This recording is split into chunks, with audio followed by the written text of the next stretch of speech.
The time for convening has arrived. The Senate will come to order.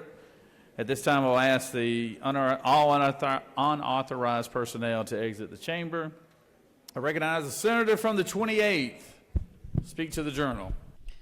Good morning, Mr. President. I hope everyone had a wonderful weekend. Looking forward to a great week of service to the great state of Georgia. Speaking of service, we got a great lineup of pages today. Coming in, we've got Gavin Young, Gabriel White, Guinevere White, and Guinevere is a Page alumni. She actually served in 2020 pre-COVID, so she is probably one of the very few that served pre-COVID and post-COVID.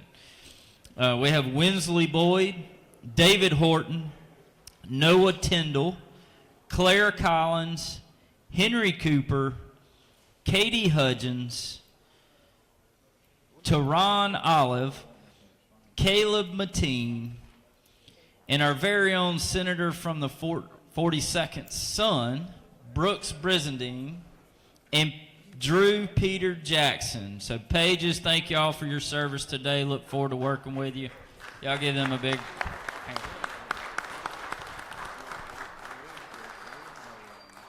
Mr. President, little side note for you. On this day in 1907, Governor Ellis Arnold was born in none other than Noonan, Georgia.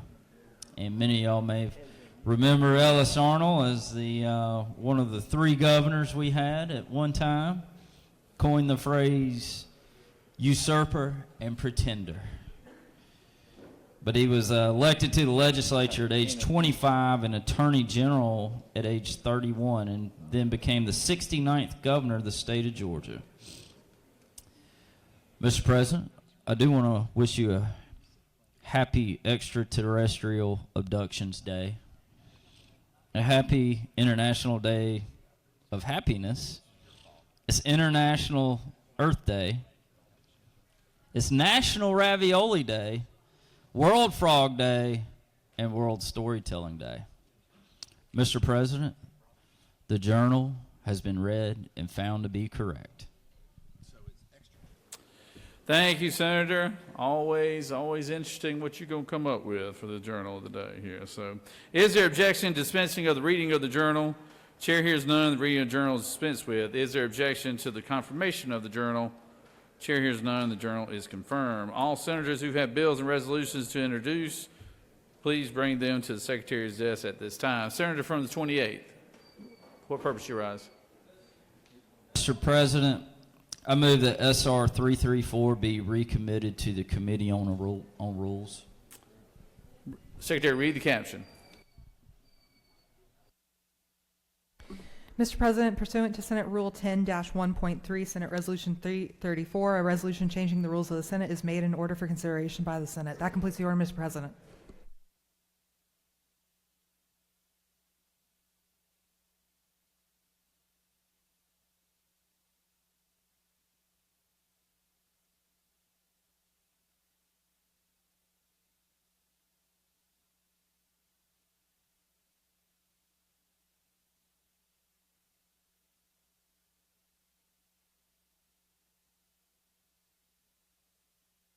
Okay.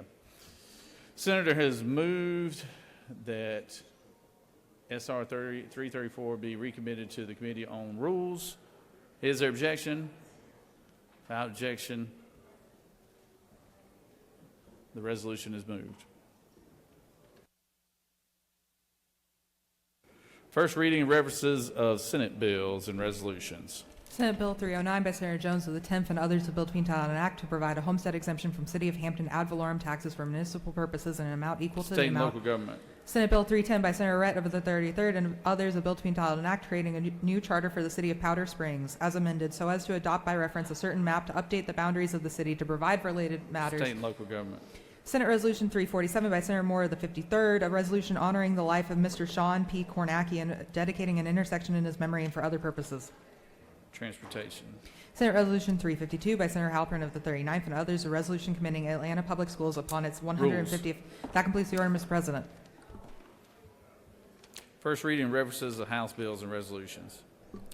House Bill 597 by Representative Bentley of the 150th and others, a bill to be entitled an act to provide a new charter State for and the local city. government. House Bill 666 by Representative Jenkins of the 136th, a bill to be entitled an act to provide a new charter for the town of Lone Oak. State and local government. House Bill 695 by Representative Camp of the 135th, a bill to be entitled an act to provide a new charter for the city of Thomaston to provide for related matters State to and local repeal. government. House Bill 702 by Representative Westbrook of the 163rd and others, a bill to be entitled an act governing the school system of the city of Savannah and Chatham County, approved March State and 21st. local government. House Bill 703 by Representative Westbrook of the 163rd and others, a bill to be entitled an act amending the several acts relating State and to and local incorporating. House Bill 708 by Representative Chastain of the 7th, a bill to be entitled an act to authorize the governing authority State of and the city local of. government. House Bill 709 by Representative Washburn of the 144th and others, a bill to be entitled an act to provide a State new and local charter. government. That completes the order, Mr. President. Secretary will read report of standing committees. Mr. President, the Senate Committee on Children and Families has had under consideration the following legislation and has instructed me to report the same back to the Senate with the following recommendation. House Bill 291 do pass by substitute. Respectfully submitted, Senator Kirkpatrick of the 32nd District Chairman. Senate Committee on Economic Development and Tourism has had under consideration the following legislation and has instructed me to report the same back to the Senate with the following recommendation. House Bill 128 do pass. Respectfully submitted, Senator Beach of the 21st District Chairman. The Senate Committee on Economic Development and Tourism has had under consideration the following legislation and has instructed me to report the same back to the Senate with the following recommendation. House Bill 237 do pass by substitute. House Bill 353 do pass by substitute. House Bill 514 do pass by substitute. Respectfully submitted, Senator Beach of the 21st District Chairman. Senate Committee on Higher Education has had under consideration the following legislation and has instructed me to report the same back to the Senate with the following recommendation. House Bill 607 do pass. House Bill 228 do pass by substitute. Respectfully submitted, Senator Hickman of the 4th District Chairman. The Senate Committee on Judiciary has had under consideration the following legislation and has instructed me to report the same back to the Senate with the following recommendation. House Bill 126 do pass by substitute. House Bill 204 do pass by substitute. House Bill 220 do pass. House Bill 227 do pass by substitute. House Bill 243 do pass by substitute. House Bill 298 do pass. House Bill 302 do pass. House Bill 543 do pass by substitute. Respectfully submitted, Senator Strickland of the 17th District Chairman. The Senate Committee on Regulated Industries and Utilities has had under consideration the following legislation and has instructed me to report the same back to the Senate with the following recommendation. House Bill 557 do pass by committee substitute. House Bill 498 do pass. House Bill 406 do pass by committee substitute. Respectfully submitted, Senator Cowser of the 46th District Chairman. The Senate Committee on SLOGO has had under consideration the following legislation and has instructed me to report the same back to the Senate with the following recommendation. House Bill 511 do pass. House Bill 601 do pass. House Bill 676 do pass. House Bill 680 do pass. House Bill 681 do pass. House Bill 682 do pass. House Bill 683 do pass. House Bill 685 do pass. House Bill 686 do pass. House Bill 688 do pass. House Bill 689 do pass. House Bill 690 do pass. House Bill 691 do pass. Respectfully submitted, Senator again of the 47th District Chairman. That completes the order, Mr. President.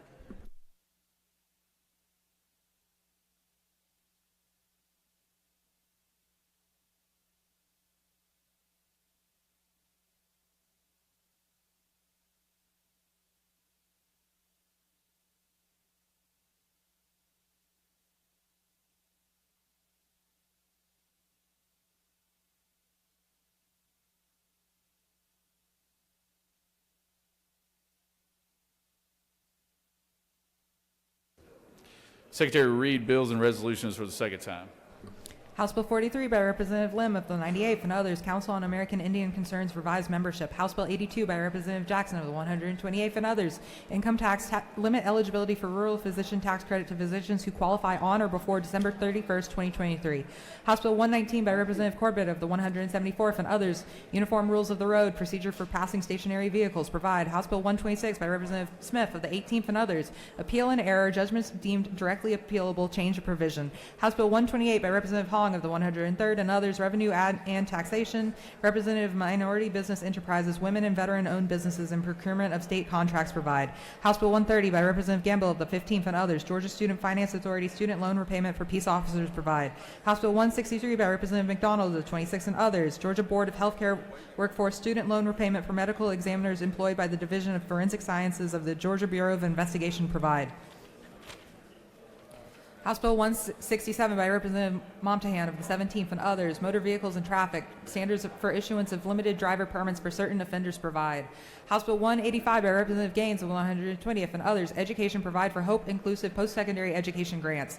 House Bill 204 by Representative Yurta of the 152nd and others, Georgia Municipal Courts Clerks Council create. House Bill 220 by Representative Leverett of the 123rd and others, property, means of enforcement of condominium and property owners association instruments, rules, and regulations provide. House Bill 221 by Representative Lumsden of the 12th and others, insurance, filing, review process for private passenger motor vehicle liability coverage, providing the minimum limits offered by the carrier were revised.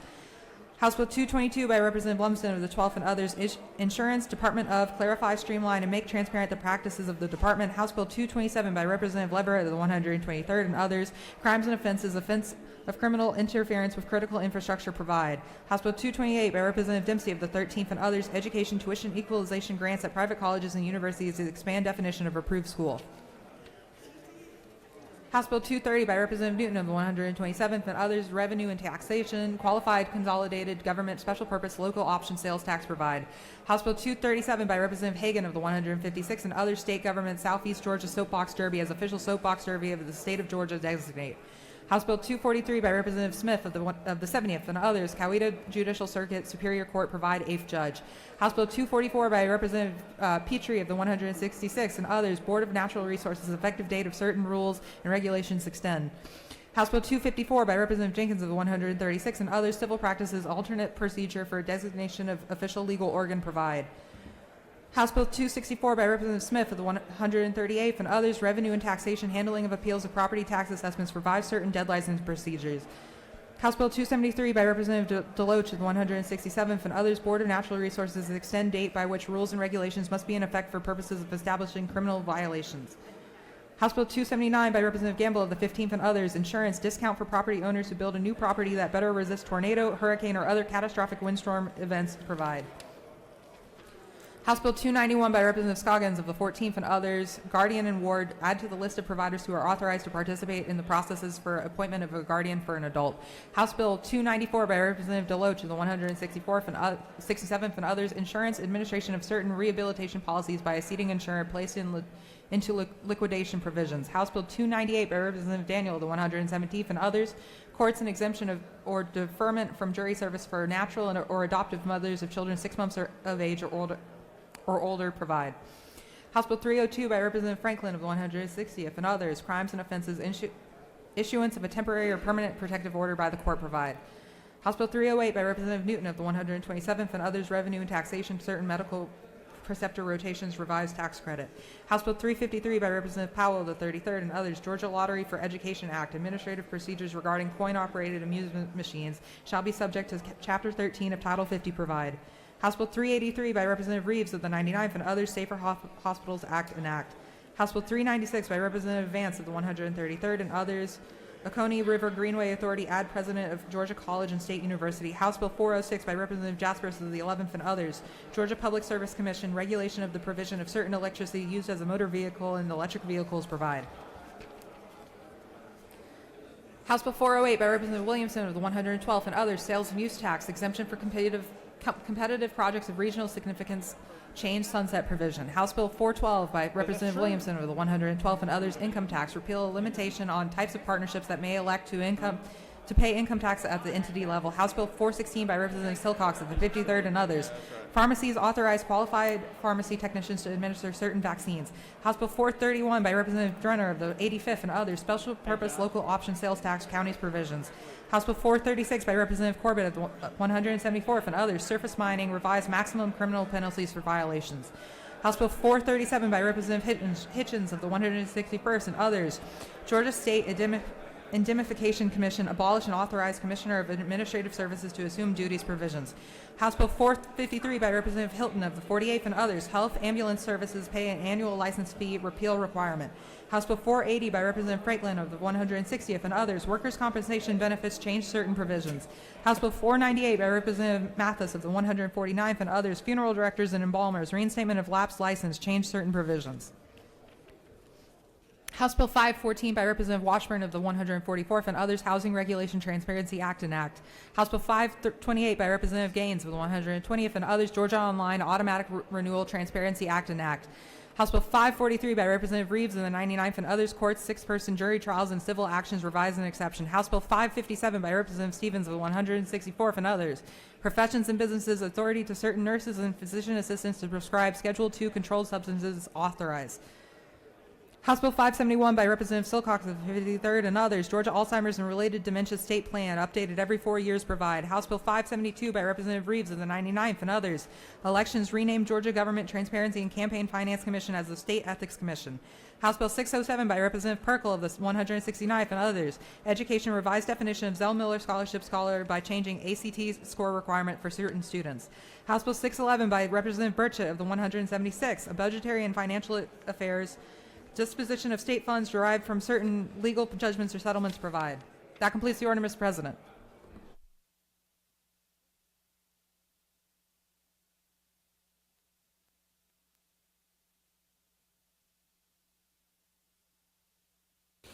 It is now time for the morning roll call. Are there any motions to excuse? Senator from the 21st. Yes, Mr. President, I ask unanimous consent to excuse the senator from the 27th for business inside the Capitol. Without objection, the senator from the 27th is excused. Any other motions to excuse? What about my senator from the 33rd? Nobody? All right. Secretary will call the roll. Senator, signify your presence by voting the yay switch. Secretary will unlock the machine.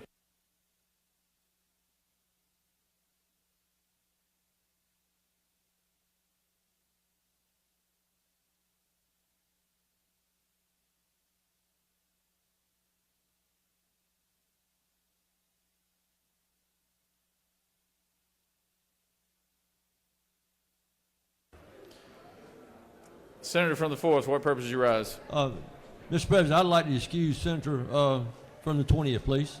Okay. Without objection, the senator from the 20th will be excused.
You got your pass? It is now time for the morning devotion. All senators, please take your seats and cease all conversation. I would ask the doorkeepers to secure the chamber at this time. I would like to introduce my good friend from the 53rd District and the purpose of leading our Pledge of Allegiance and introducing our chaplain of the day. Senator? All right, let's stand and pledge. I pledge allegiance to the flag of the United States of America, and to the republic for which stands one nation, under God, indivisible, with liberty and justice for all. Now to the Georgia flag. I pledge allegiance to the Georgia flag for the principles for which it stands, wisdom, justice, moderation, and courage. Hey, good morning, everyone. We've got somebody really special here today, Pastor of the Day, Pastor Eddie Cantrell. Lobbyists outside in the hallways, they're always expected to know our names, but we don't always know their names. And this is true for Pastor Eddie Cantrell. I've known him my entire life, but I don't think he's known me my entire life. I can remember going to his church when I was a little kid, being asked to go to the children's services and saying, no, I want to stay in the main congregation. But Pastor Eddie Cantrell, he's been a pastor at Trenton First Baptist. I don't think it's the biggest church in town. Maybe the biggest church in town, I'm not sure. But he's also the pastor for the high school basketball team and has been my entire life. He's the pastor for the Southeastern Lineman Training School.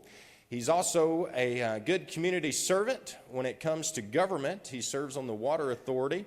So definitely an influential and great person to know in Trenton, Georgia. Pleased to introduce him to you, Pastor Eddie Cantrell.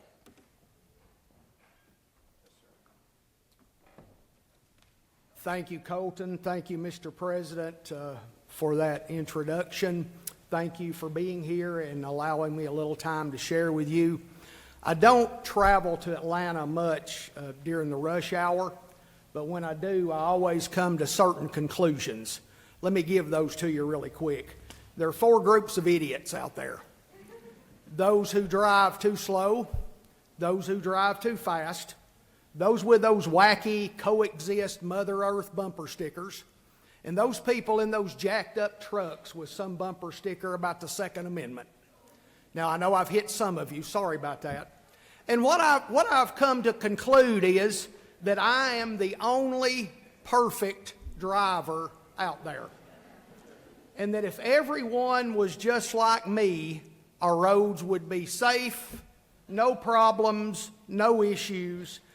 And I'm reminded that I am the only perfect driver out there until that state employee with the lights on his or her car pulls in behind me and reminds me that I'm not. Of course, I'm being somewhat sarcastic, but I'm also sharing a truth that goes through most of our minds. The thinking that if you don't agree with me, act like me, look like me, something must be wrong with you. The feeling that I'm right and everyone else is wrong, and from what we can hear, it seems like that is taking over our communities, our churches, and our governments. If you're not just like me, I'm going to find some reason to dislike you. I'm going to find a way to make you look bad. I'm going to find a way to put you down. And I'm going to do all I can do to make myself look better at your expense. The first time I was at this podium 2 years ago, I never dreamed I would get invited back. But I did some homework on you folks before I came down. I read all of your bios. I read all I could find about you. I even read a book that one of you wrote. I did the same thing for today's message. I didn't read the book and the bio again. But I've come to the same conclusion that I came to 2 years ago. You're some of the finest men and women in the state. Successful people who sacrifice time, family, and privacy just to serve us. You come from different backgrounds, different walks of life, different experiences, and so you have developed your ideas and your philosophies based upon those backgrounds. But I believe with all of my heart you care about your district, you care about our state, and your whole idea is to make life better for all of us. You may have a coexist bumper sticker on your car. You may have a "you'll take my gun from my cold dead fingers" bumper sticker on your car. You may drive too fast, you may drive too slow, I don't know. But I think you're coming together in an effort to make Georgia a better place. I read of doctors and lawyers and military members and parole officers and immigrants, social workers, public school teachers, contractors, airline worker. What a privilege it is to have a few minutes before you today. You're giving your time and your lives to serve people like me and the people of our state.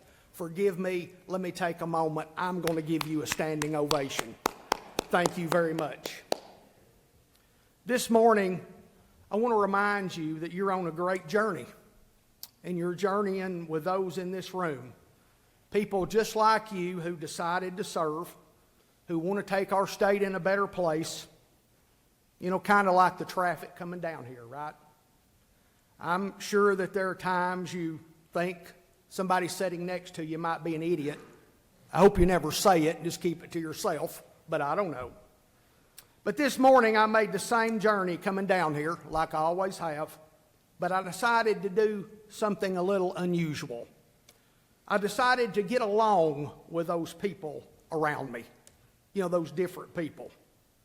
I decided that I would leave in an attitude in which I would thank God for the journey, that I would pray for those people who passed me and those people who slowed me down, for those people who got on my bumper and tried to irritate me, and that I would pray that they would be safe and get to their final destination. You know, it must have worked. I don't mean to brag, but I was here an hour early and traffic was great. I can't believe that. Men and women, you're taking our state on a journey, and every day you have a decision to make. You can be mean, hateful, angry, mad. You can treat people around you poorly. You can talk about people, or you can pray for each other. You can allow each other the freedom to cut in front of you every once in a while. You can realize that everybody is different, and you can try your best to arrive with kindness and gentleness and in peace with each other. And I think your direction will influence the way our state goes. I challenge you, like I did 2 years ago, to get to know each other better. I challenge you rural senators to ask the urban senators to come up to see what we look like. You know, in Trenton, Georgia, we get so mad at traffic because sometimes there's a line of 20 cars at a red light. It's unbelievable. Some of you have no clue what that's like, do you? You urban senators, I encourage you to invite some of the rural senators to your district. And maybe we might could see each other's needs just a little better. Take time to listen. Take time to care. Take time to get to know one another. And you know what? We will all discover that we're not a bunch of idiots. We're just different. In this chamber, I know there are different views about my Lord and my Savior, Jesus Christ. I respect all of those views. But I challenge you to read his book, learn about him, dig deeper to find out how we got our Bible, and you will discover it's the most reliable book we have. That Jesus came to earth to live like us, to walk like us, to help us. One of the most amazing accounts of Jesus in my mind is just hours before his arrest. He got out the wash basin and he washed the feet of those people who would betray him. And he would tell them that the world would know how much they love him by how much they love each other. Men and women, to be in the position you're in, to go through what you must go through, to be able to sit in that seat, you've got to love your district and your state. I challenge you to lead us in Georgia by the way you love each other. I challenge you to treat each other with respect and kindness and gentleness, especially when there's sharp disagreements. Learn to put yourself in the place of that person you disagree with. And show Georgia a group of people who truly love one another, and it's not about just a political party. Show Georgia what it means to agree to disagree agreeably. Be an example for us, because our kids and our grandkids desperately need it. Lead with love and lead with peace and kindness and gentleness and service to each other. In closing, I think we all need to ask ourselves, what can I do? So let me tell you what I can do. I can pray for you. I can pray that God blesses you. I can pray for peace in your lives. I can pray for success and prosperity in your families. I can pray for your good health. I can pray that you know God better and better as the days go forward. I can tell you that if there is any way I can help you, I would love to. And I've said this before from this very spot, but if you're buying me lunch, I'll come down. It's amazing how many hours a preacher will drive just for a free lunch. I will join you if you will invite me. I can't sit in your seat. I don't know how you feel, and I would probably get arrested if I tried to wash your feet. But I can reach out one person at a time and try to help and try to listen. I was thinking about this coming down here. Maybe when I get home, what I need to do is test drive an electronic Subaru and test drive a big old pickup truck so I can know how those people feel. I don't have either. Maybe I can just look at someone in the eye and try to help them in some way. May God bless you in the days to come. Thank you again, Senator Moore, Mr. President, for this opportunity, and thank you for being here to listen. Let's stand together for prayer. Father, may your peace be on this chamber. May you bless each and every one in this room. I am so grateful for the men and the women here who have sacrificed their time to serve us. I pray that they would serve you first and foremost. I pray that you would keep their families safe.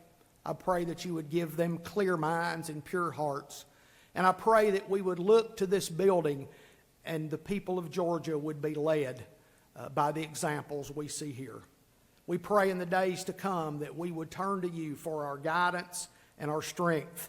Allow us to open your word and listen to you and follow you. Use us for your honor and glory. In Jesus' name, amen. Thank you.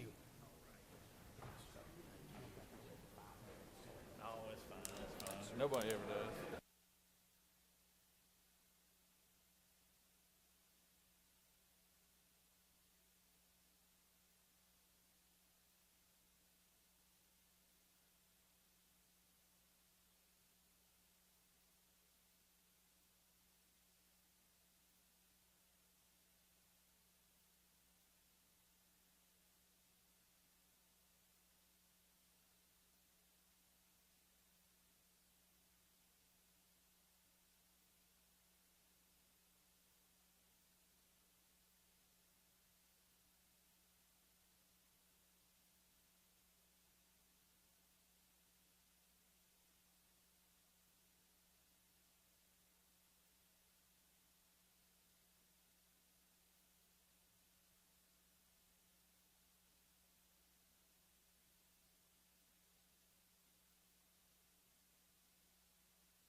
Recognize the senator from the 39th for a point of personal privilege.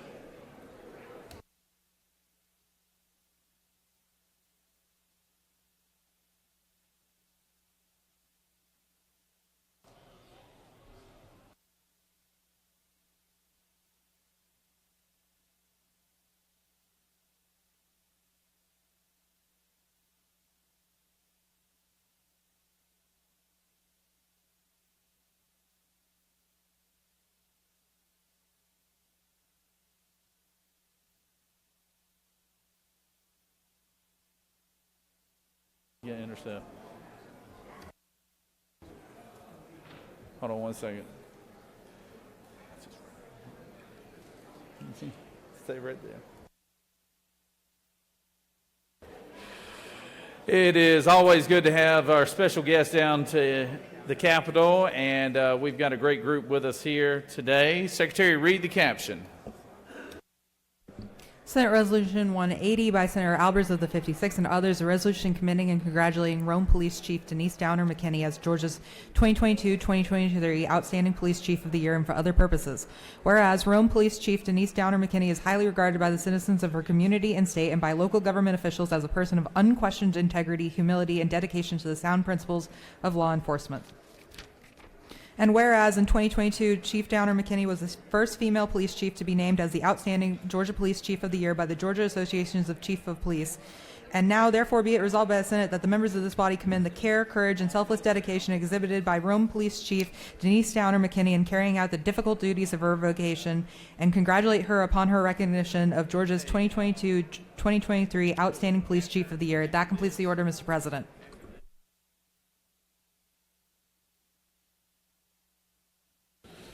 It is my honor to introduce the senators from the 56th and the 54th for our special guest. But before that, is there objection to the adoption of the resolution? Chair hears none. The resolution is adopted. It is now my honor to call on the senator from the 56th to speak to the special presentation. Thank you, Mr. President. We are honored today to bring up Chief Downer McKinney from Rome, Georgia, as the Police Chief of the Year. Each one of our districts has police departments throughout that are there serving us. These are our finest, the brave women and men who serve us in uniform each day. And I'd like to call on the senator from Rome to acknowledge his very own police chief. Senator? Thank you. We're proud to have Denise Downer McKinney here today, the Rome Police Chief. She had to put up with one of my wife's brothers as a detective for many years, and now she's putting up with another of my wife's brothers as a city commissioner there. But she has been with the department in Rome since 1981, had moved up to captain and then major, and then 6 years ago became our police chief. And she's been through FBI training and many other areas. And I could go on about that, but I want to say that when trouble was happening in a lot of communities a couple of years ago and a couple of different times, they got together with the community and they talked, and we worked hard on working things out in a peaceful protest way without violence. And because of her work and others, Rome escaped things that were going on in other communities, because of her hard work and dedication on meeting with the people and making sure that everyone understood where the boundaries were and what was out there. And so I think she's been great for this community. It is a slightly majority population in Rome. It's a tough job. There are a lot of differing people there, but we seem to have been able to work together by talking and get it all worked out, and it's a great community to be in, and proud to have her here, and if she'd say a couple of words for us. Good morning, and thank you for this recognition. It is an honor to be here, and an honor also to be chosen as Georgia Chiefs of Police Chief of the Year. One of the things that I've strived for is to hire people, and for myself to always have a servant's heart. You have to have a heart to serve your public, serve your community, and serve the citizen. So I thank you for this honor, and I appreciate the recognition.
It is a pleasure to have our former Ag Commissioner with us here today, Mr. Gary Black.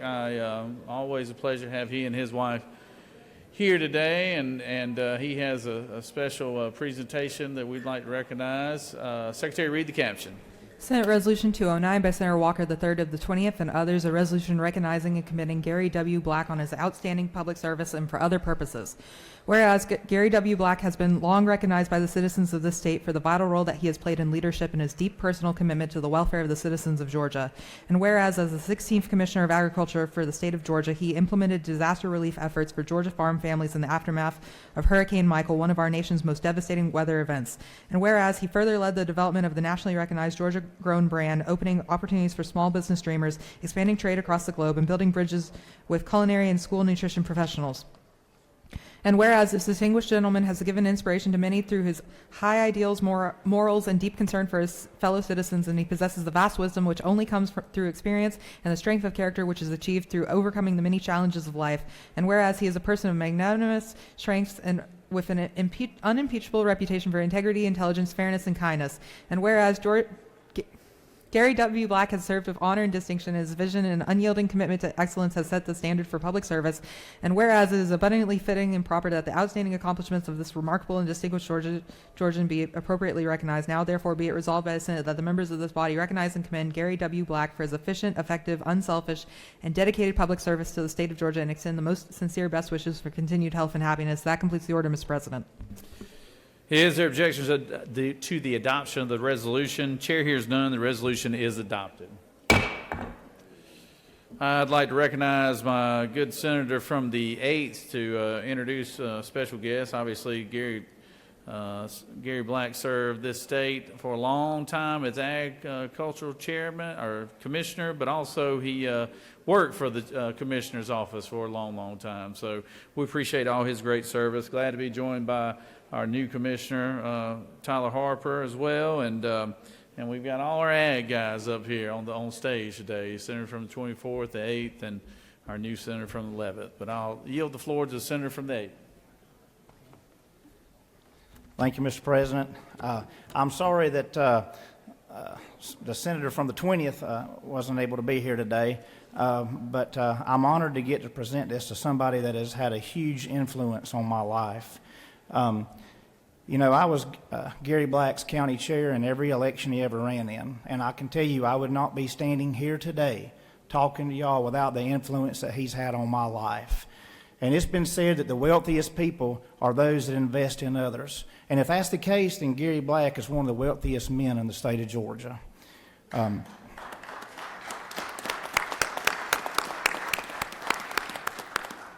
He is always the hard-working farmers of our state, the folks who live in rural Georgia, the folks with broke backs and busted knuckles that supply the food, fiber, and shelter that makes this state run. He's always had their back. He's always had the backs of rural Georgia, and he's always told the truth. And you know, no public servant does it alone. And I can tell you the wonderful woman that's standing behind me, Miss Lydia, she has been beside him throughout it all. And Miss Lydia, we thank you for sharing him with us. Hear, hear.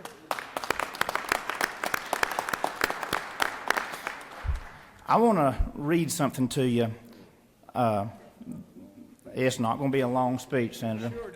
But this dates back to 2018 when Gary was up for re-election for Ag Commissioner, and I was his county chair. And I shared this on my social media. It's a picture that I cherish of JR, my son, and he's just a little boy at the time. He's now a freshman at Georgia, and Gary, and they're standing in front of the Ag Hill statue there in Athens. And I said, this is one of my favorite photos. I remember when JR was electrocuted and had to be life flighted to Jacksonville. Gary called and checked on him every day. I remember when the Great Freeze was headed towards blueberry country, and Gary called in and prayed at the community prayer services for farmers at First Baptist of Homerville and Alma. I remember when a farmer's fish were floating in his pond and his cattle were drinking the water, and he couldn't get the water test back quickly, and Gary intervened to help. I remember when Clinch County beekeepers were having trouble getting their bees into California, and Gary intervened to aid in getting the bees across the border. I remember when we needed to get our message out to the folks in Washington concerning NAFTA's effects on blueberry farmers, and Gary organized a trip to meet with key policymakers in D.C. I remember when the government had a backlog on H-2A visas and farmers couldn't get their workers to pick their crops. Gary was relentless with calls to Congress and the Department of Labor. I could go on speaking of the tireless efforts Gary has undertaken on behalf of the farmers of Georgia. He deserves to be reelected. Georgia needs him, and I hope everyone gets out and helps him win by the largest percentage in Georgia history. He is most definitely a great American. He won that election, and friends, we all owe a debt of gratitude to a great man who has done great things for the farmers of this state and for rural Georgia. Please welcome my great friend, Gary Black.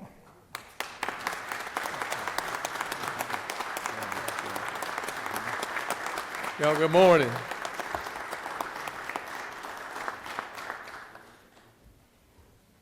Thank you all. Mr. President, my good friend, the President Pro Tem, and my longtime good friend, the Secretary of this body, ladies and gentlemen of the Senate, it is a great honor for Lydia and I to be here today. I hope you'll also allow me the opportunity to celebrate, and Lord willing, April 30 will be the 40th anniversary of God's call on Lydia's life to rescue me. And so we will celebrate that here in not too distant future, but I'm so glad that she could join us, and for everything that I've been able to be a part of with all of you, it certainly is because of support at home and our partnership these 40 years. I am grateful last week for the call of the senator from the 20th. He's in my prayers today, and I know he'd rather be here, certainly, and we had a good conversation yesterday. But when he called, I was wondering if this was perhaps a session of the General Assembly where there had been too few recognitions and too few urgent resolutions, and perhaps he needed to fill some of the time and space. I doubt that that's the case. He assured me that this was sincere, and I'm very grateful for every member of this body. I'm thankful for the senator from the 20th and Senator distinguished chairman of the Senate Ag Committee, who has been a long-term friend, but there are many others of you. I'll do a quick roll call in just a moment, but I do want you to know that when I arrived here 33 years ago outside, I was able to be 12 years of being across the street and working with so many of you. But 33 years ago, I arrived to this body, working in this body with the names that many of you will remember. Some of you, very few, were able to serve, but you certainly remember the dignity and integrity of those. And those were the individuals that I had an opportunity to learn from. Those names like Gillis and Tysinger and Egan, certainly Starr, Bullock, and Hill, and many, many others who had an impact on my life. There's a former senator from the 18th who has another job down the street today. He's had several jobs, and I've been pleased to learn from him every step of the way. But I can remember one of the instances in this body when he was President Pro Tem. And this was before cell phones, folks, and that door opens and closes just like it does so many times, but particularly it's important during the latter days of the session. Mr. Secretary, it was a late time, and we were in one of those discussions where we had something in the budget that said may, and it had to say shall. And that's one of the early lessons I learned of the great difference in may and shall. I hung at the door for 20 minutes just to catch the presiding officer's eye because at his instruction I'd gotten it fixed over on the other side. But so shall was where it needed to be, and I can remember those doors open and him standing right here, and I was able to do that, and he was able to do that, and we had some good progress for the ports of the state of Georgia. So my point is, folks, y'all, the Senate's been very important in my career, and every success we've had it together. But here's the thing. One of my mentors has always told me that all of us are better than any of us. And when I think of the senator from the 47th, his dad was a mentor of mine. The senator from the 28th, but for his boss yelling at me on the third floor in a phone booth years ago saying, "Are you going to do this?"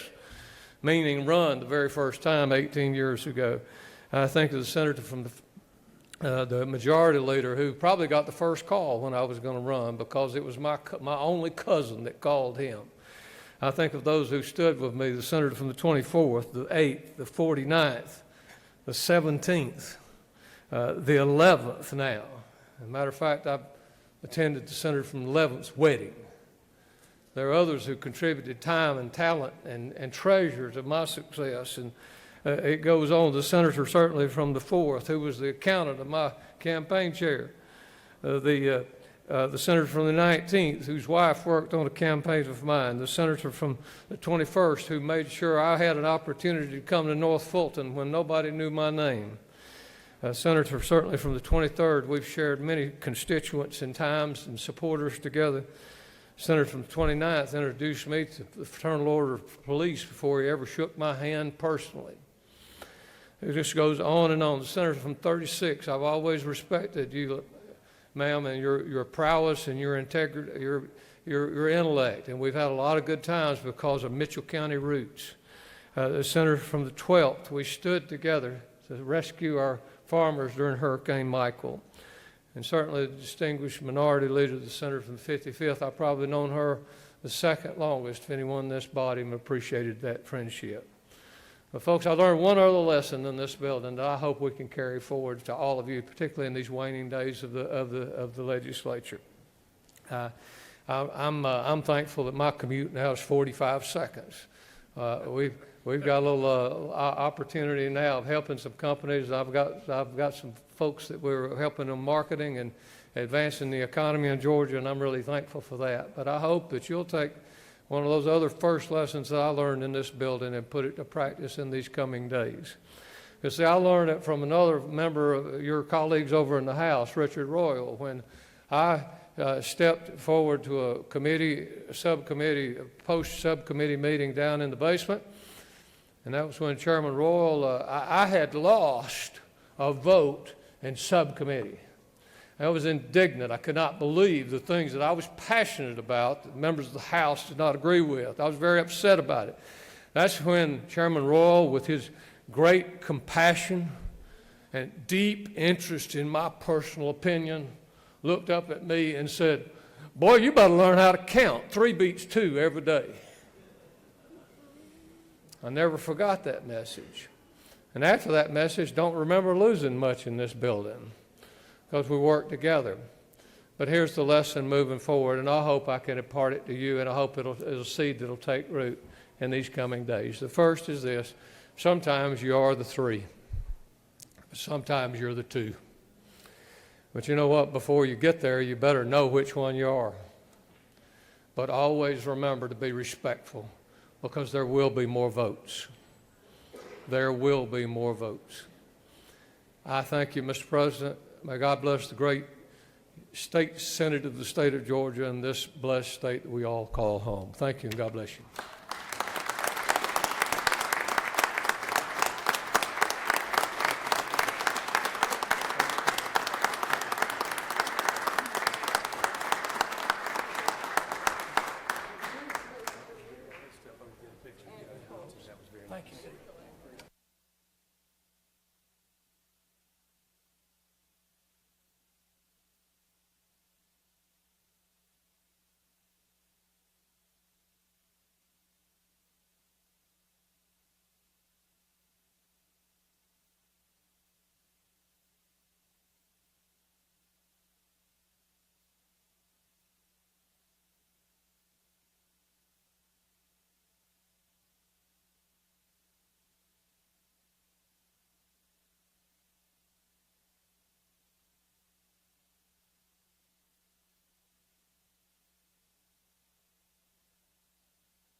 We have with us today some special guests. The Secretary will please read a resolution.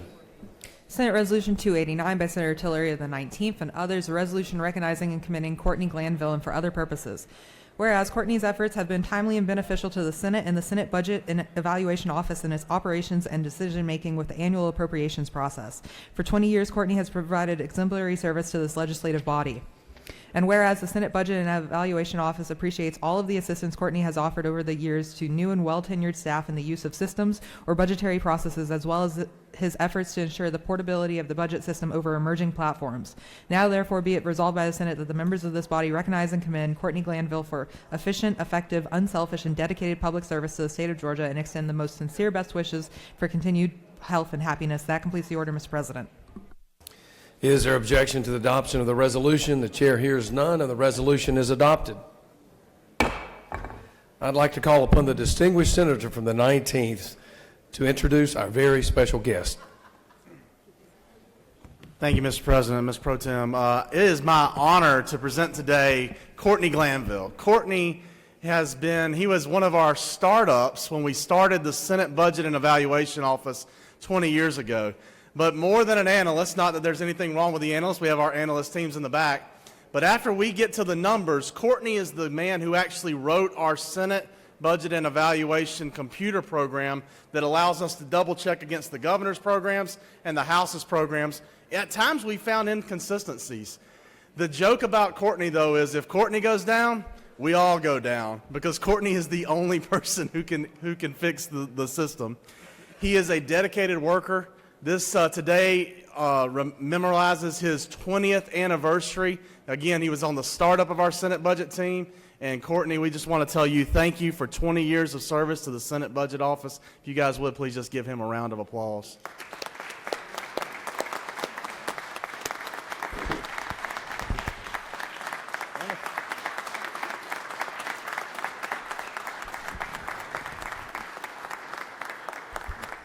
And a standing ovation. Courtney, you deserve it. He is a dedicated worker. The only time he is at our office when we're there till 11 o'clock at night, he stays there with us, keeping the system going, unless it's Wednesday and he's at church. That's the only time he asks for a break. He has with him a couple of other guests. His brother, the Chief Judge of the Fulton County Superior Court, Judge Uriel Glanville, and his sister, Dr. Denise Glanville, along with his niece, Isabel. And Courtney, because of this day, we'd like to give you a few moments to say a few words if you'd like to do so. I just want to say it's been an honor and a privilege to work for the Senate Budget Office these past 20 years. I'd like to thank the chairman for his encouragement and support for the past few years, as well as I'd like to thank my family for being here with me this morning. They had to readjust their schedule to be here, and I'm thankful for them. And I'd like to thank my best friend, my dearest friend, my Lord and Savior, Jesus Christ, who redeemed me from my sins when he suffered and shed his blood on Calvary. Without him, I would not be here standing before you today. It's without a doubt, I've fumbled, I've failed, I've made a lot of missteps, but he's always been there to pick me up and set me back on the way. He's always been there for me. He's been closer than a brother. He's never forsaken me or left me, and I just want to say thank you to him as well. So thank you for this recognition.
Senator from the 42nd. Let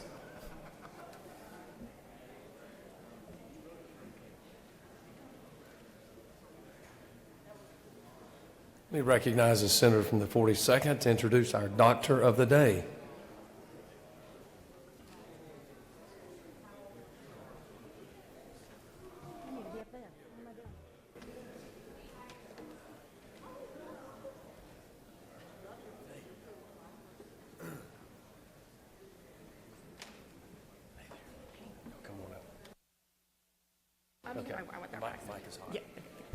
Thank you, Mr. President. Good morning, colleagues. It is my honor to introduce Dr. Kathy Bonk. She is a private practice OBGYN physician in Decatur with over 30 years of experience. She's the managing partner of her OBGYN midwifery group, Atlanta Gynecology and Obstetrics. Dr. Bonk has been named by her peers as an Atlanta top doc for 10 years in a row. She is a member of the Board of Directors of Emory Healthcare and the DeKalb Regional Health System. Her other accomplishments include being the past president of the Georgia OBGYN Society and current Georgia section chair for Atlanta College of Obstetrics and Gynecology. She is a proud graduate of Leadership DeKalb, class of 2017. Please join me in thanking and welcoming Dr. Kathy Bonk.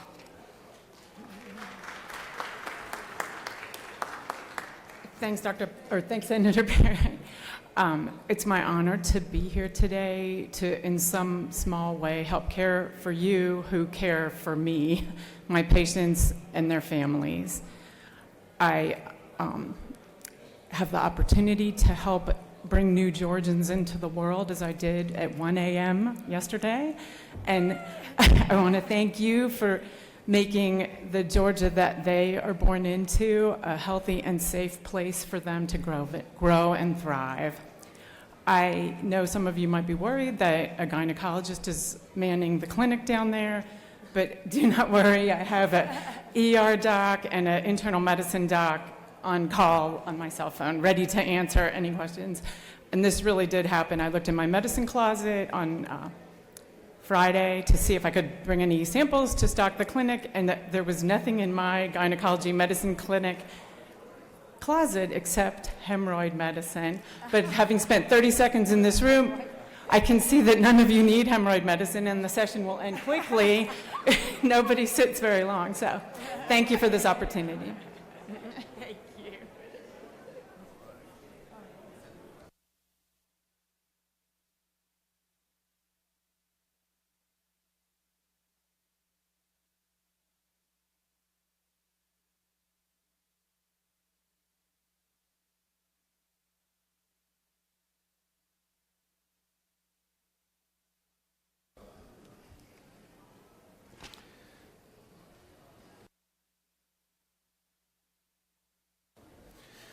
Are there any unanimous consents? Does any senator wish to rise on a point of personal privilege? Chair recognizes the senator from the 50th.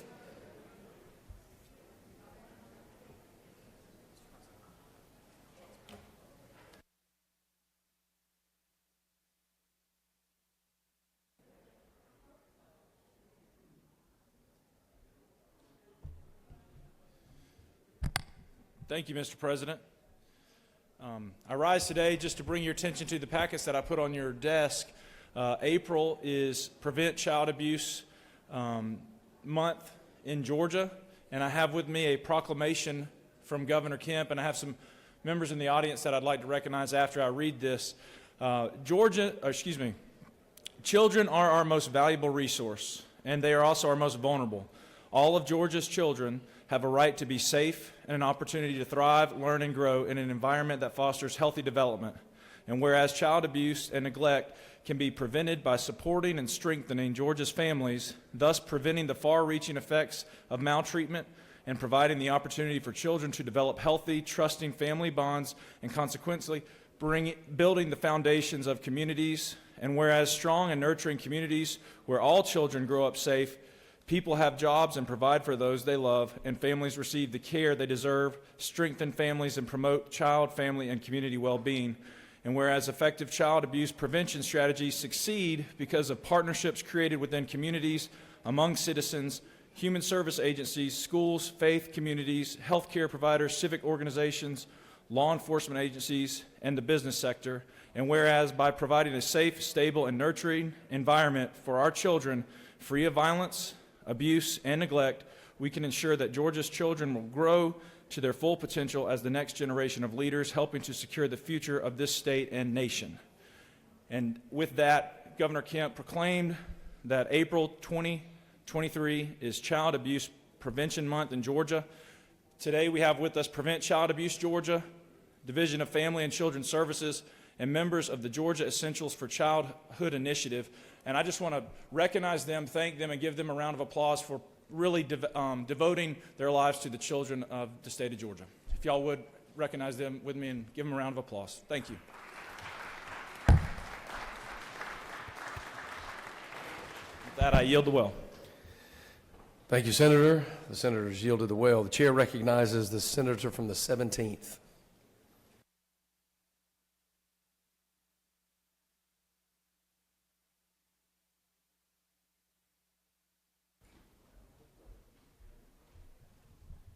Thank you, Mr. President. I just want to take a second. Some people have asked where these roses came from. I just want to thank all those advocates out there working on mental health reform that are providing these roses out in the halls to us. I know we're working this year on a little House Bill 520, and last year we had a big bill, House Bill 1013, that we all worked together on. I just want to thank all the advocates out there around the state that have worked so hard on all these issues, and thank them for their patience with us as we work through this bill this year as well. And I'm confident that come this time next week, we'll have another meaningful piece of legislation we're going to pass to help build mental health issues in our state. Thank you. Thank you, Senator. The senator has yielded the well. The chair recognizes the senator from the 7th.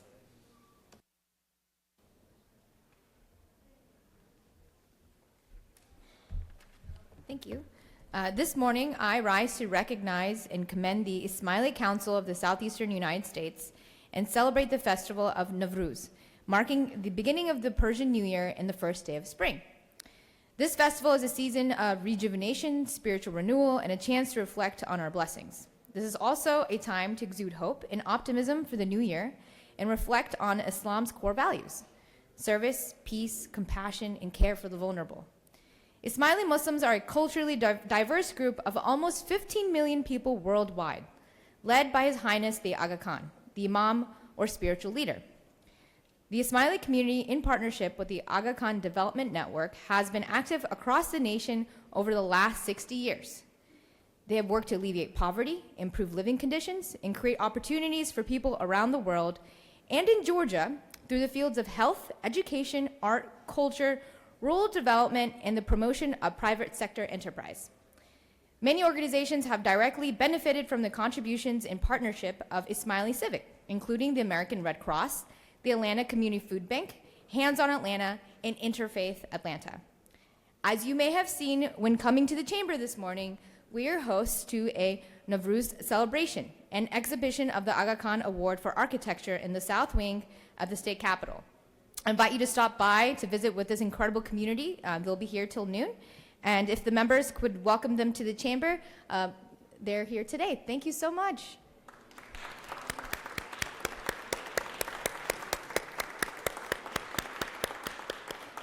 Thank you. I yield the well. Thank you, Senator. The chair recognizes the senator from the 8th, the distinguished senator.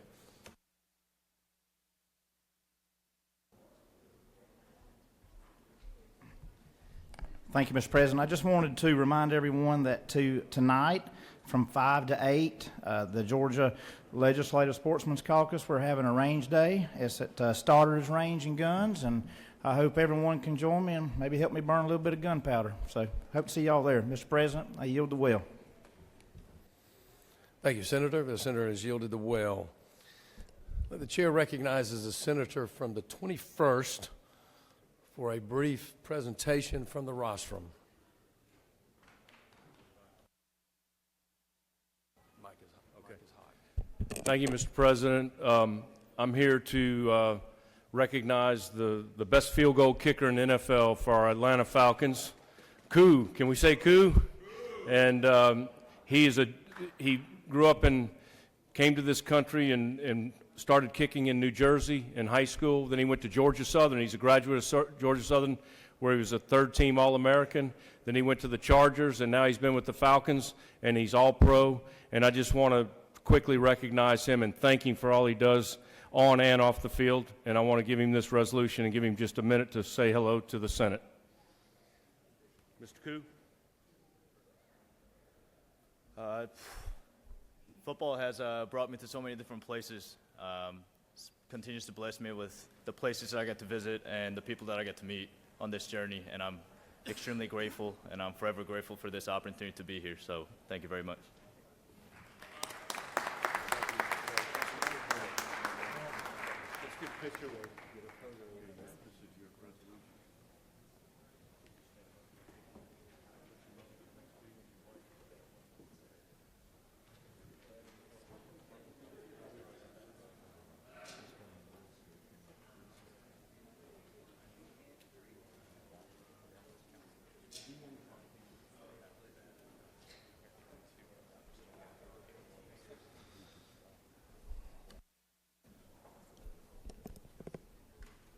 Chair recognizes a senator from the 43rd for a point of personal privilege.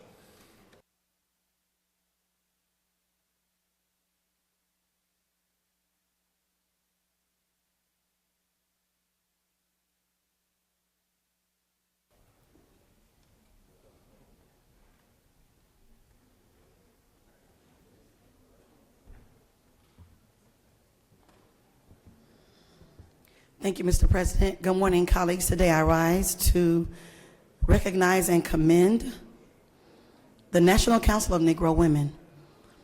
This is a nonprofit organization with a mission to lead, advocate for, and empower women of African descent, their families, and communities.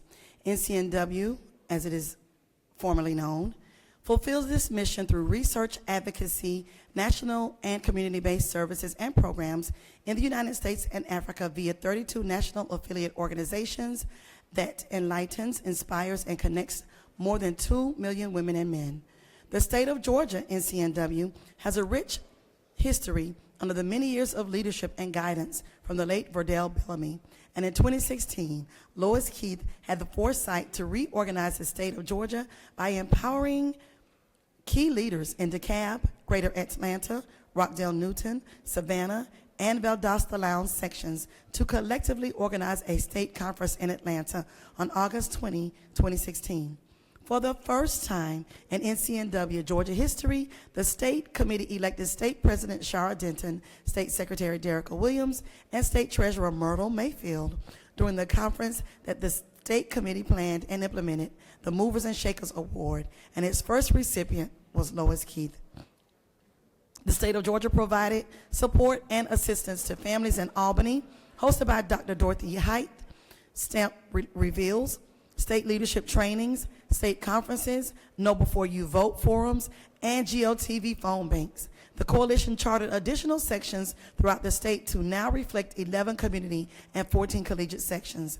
The state of Georgia, NCNW elected its second president, Dr. Darlene Ruffin Alexander, at the 2021 state conference with the focus of continually working toward the mission, values, and goals of the national conference and vision of the state coalition. Today, our national president is the one and only Dr. Lois Keith from DeKalb County. If you see the women around in black and purple today, please welcome them to their state capital, the National Council of Negro Women. Thank you, Mr. President. I yield the will. Thank you, Senator. The chair recognizes the senator from the 28th for a point of personal privilege.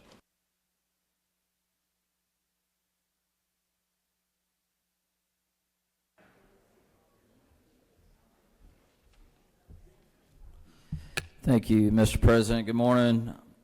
Today I rise on two occasions. Number one, it's my middle child's 8th birthday today, and he is at this moment eating lunch with my beautiful bride, and so happy birthday to Archibald Walker Brass. And Mr. President, I also rise today to congratulate the Noonan-Coweta Chamber of Commerce. Today is actually their 75th anniversary. Again, 75 years old today.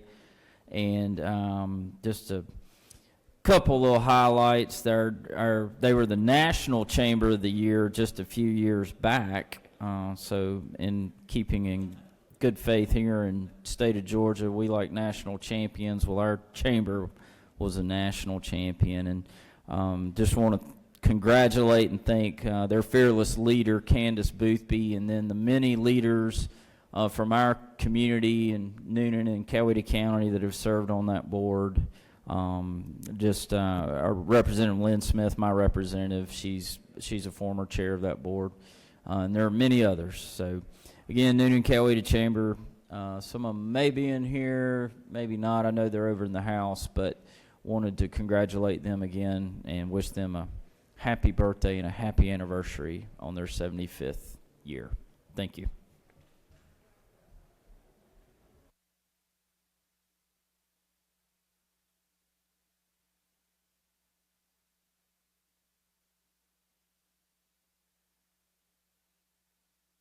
Chair recognizes the senator from the 6th for a point of personal privilege.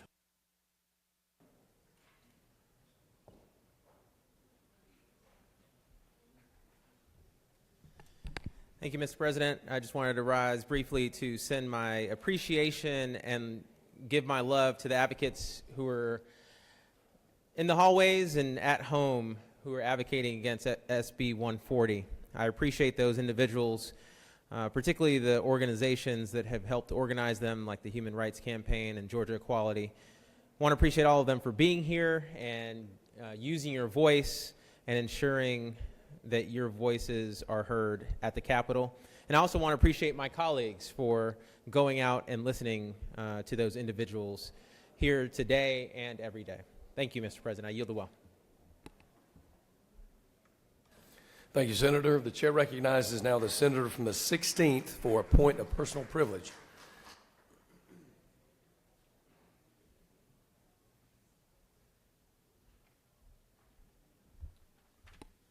Thank you, Mr. President. Good morning. I'm here this morning to recognize the Association of Georgia's General Aviation Airports. I think we've got part of their leadership up in the gallery, if you'll give them a clap or a wave from that standpoint. They are responsible for helping us with our general airports. And we got them up there. You raise your hand, Joe? Okay, good. And general aviation pilot myself is the firsthand knowledge of how important the economic impact of general aviation airports are in Georgia.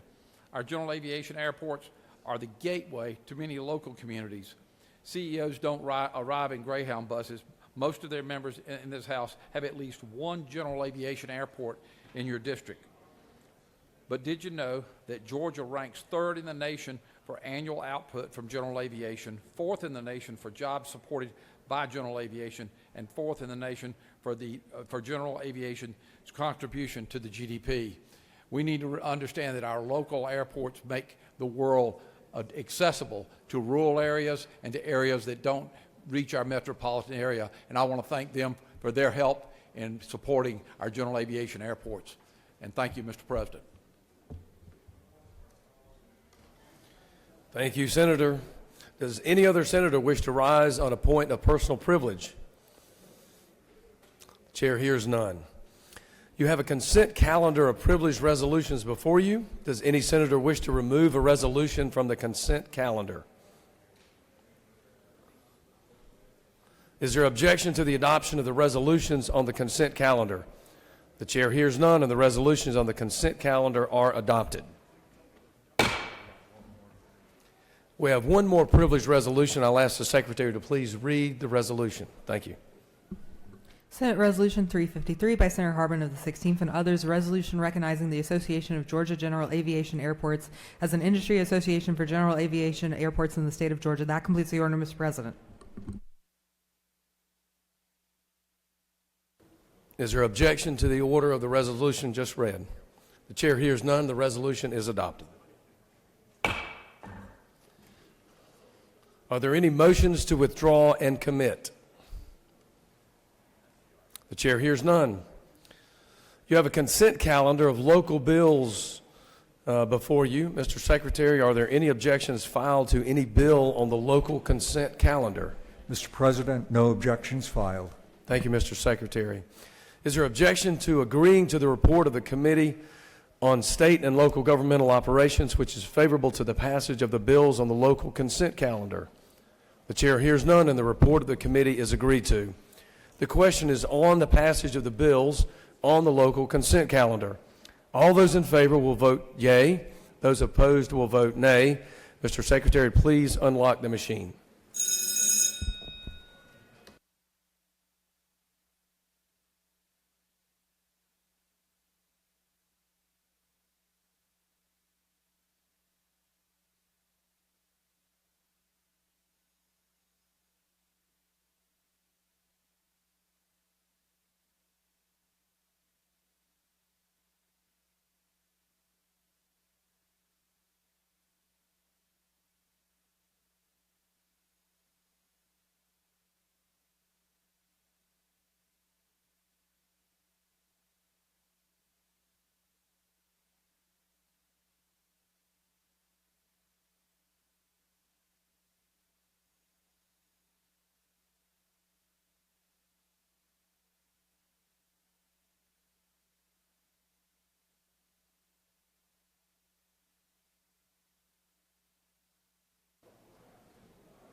On the passage of the bills on the local consent calendar, the yeas are 46, the nays are 0, and the bills having received the requisite constitutional majority are therefore passed.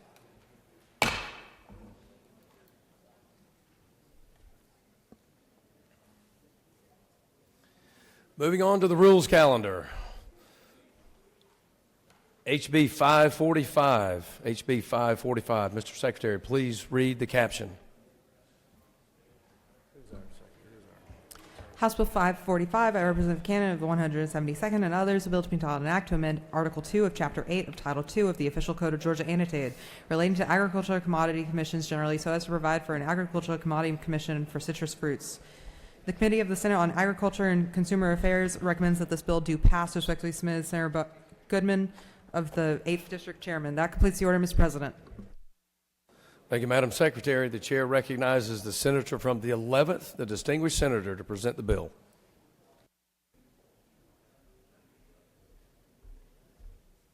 Thank you, Mr. President. This is HB 545, is creating the Agricultural Commodity Commission for citrus fruits. This is a fairly new industry in our state. In 2013, we had about 4,500 trees in our state, and today we have in excess of 500,000 citrus trees in our state. This is a voluntary commission. We have 13 of these already in existence in the state, so we're just adding to that. They're producer funded, and they provide research, marketing, and promotion funds for the citrus industry. And if there are no questions, Mr. President, I'll yield the wheel. Senator, you do have a question. The chair recognizes a senator from the 24th. Senator, will Yes, you sir. yield for a question? Yes, sir. Senator, would this be your first bill as a senator? It would be my first House bill as a senator, yes, sir. Could you tell us which county, all of them, what did you say, 540,000 trees? 500,000, yes. 500,000. Could you tell us which counties them trees are in? I could not, Senator, but they're in most all of the South Georgia counties. The industry is moving out of Florida into the state of Georgia. The cooler the temperatures, the sweeter the citrus. So it makes Georgia a greater marketplace and a better, sweeter citrus fruit. So we're getting a lot of growth in that area. Well, I appreciate you bringing this sweet bill. Yes, sir. Thank you. Senator, you have further questions. There seems to be greater interest in your bill now. Chair recognizes a senator from the 33rd. Thank you, Mr. President. Will the senator yield? Yes, sir. You mentioned something about South Georgia. Can you tell me where South Georgia begins and ends? Oh, that is a good question. I'm gonna say, yeah, I'm gonna go with below Macon. Yep. Mr. President, I know we've got a lot to do today. I'm gonna yield the well and appreciate everybody's support. Senator. Oh, Senator. Oh, my goodness, Senator. All right.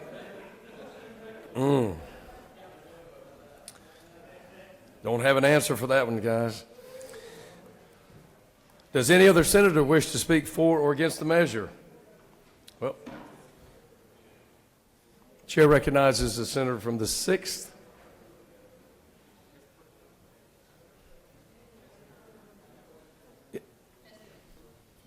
Mr. President, I ask for unanimous consent to excuse the senator from the 2nd. So excused without objection. Very good. All right. Does any other senator wish to speak for or against the measure presently on the board? The chair hears none. Is there objection to the previous question being ordered? The chair hears none, and the previous question is ordered. Is there objection to the agreeing of the report of the committee, which is favorable to the passage of the bill? The chair hears none, and the report of the committee is agreed to. Is there objection to the main question being ordered? The chair hears none, and the main question is ordered. The question is on the passage of the bill. All those in favor of the bill will vote yea, and those opposed will vote nay. Mr. Secretary, please unlock the machine.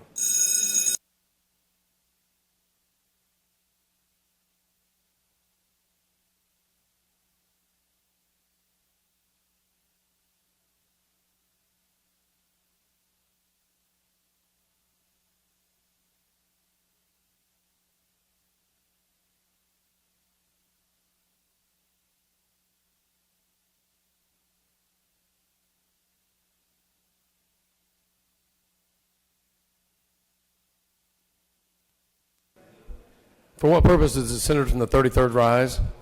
Mr. President, before we vote for this bill, shouldn't we verify that the senator knows that South Georgia begins and ends in South Georgia? That is for each senator to determine, Senator. Thank you.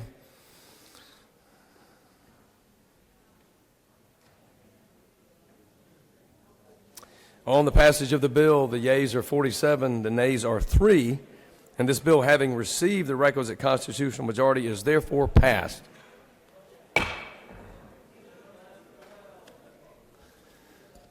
Moving on down the rules calendar, HB 493. Madam Secretary, please read the caption. House Bill 493 by Representative Hatchett of the 155th and others, a bill to be titled an act to amend Code Section 26(9) of the Official Code of Georgia Annotated, relating to renewal, surrender, and restoration of registered professional nursing licenses and continuing competency requirements, so as to revise a provision regarding verification of competency. The Committee of the Senate on Regulated Industries and Utilities recommends that this bill do pass. Respectfully submitted by Senator Cowser, the 46th District Chairman. That completes the order, Mr. President. The chair recognizes the senator from the 20th to present the bill.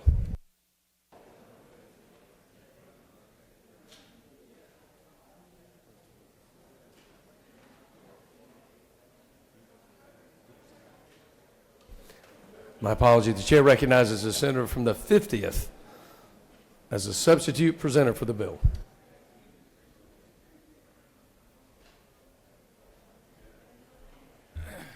Thank you, Mr. President. Due to the absence of the senator from the 20th, I'm going to be presenting this bill. What this bill does is, in the healthcare community, nurses have to get a certain number of hours working in facilities.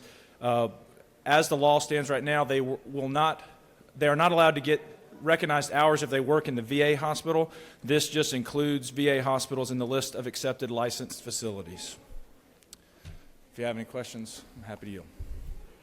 Senator, it appears you have no questions. Thank you, Mr. President. I'll yield the well.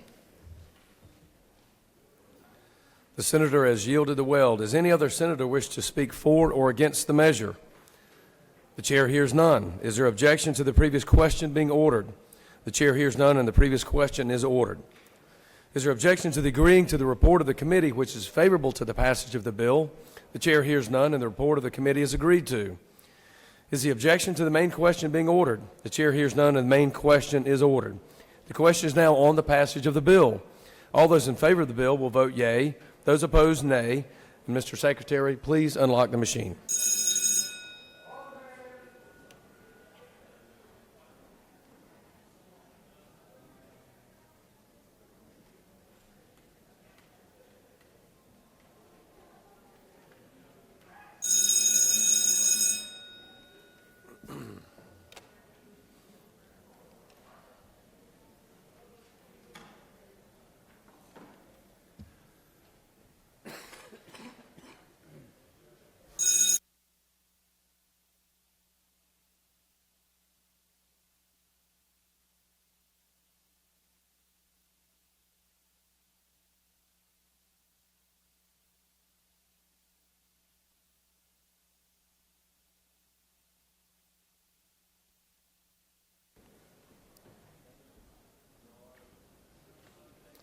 Thank you.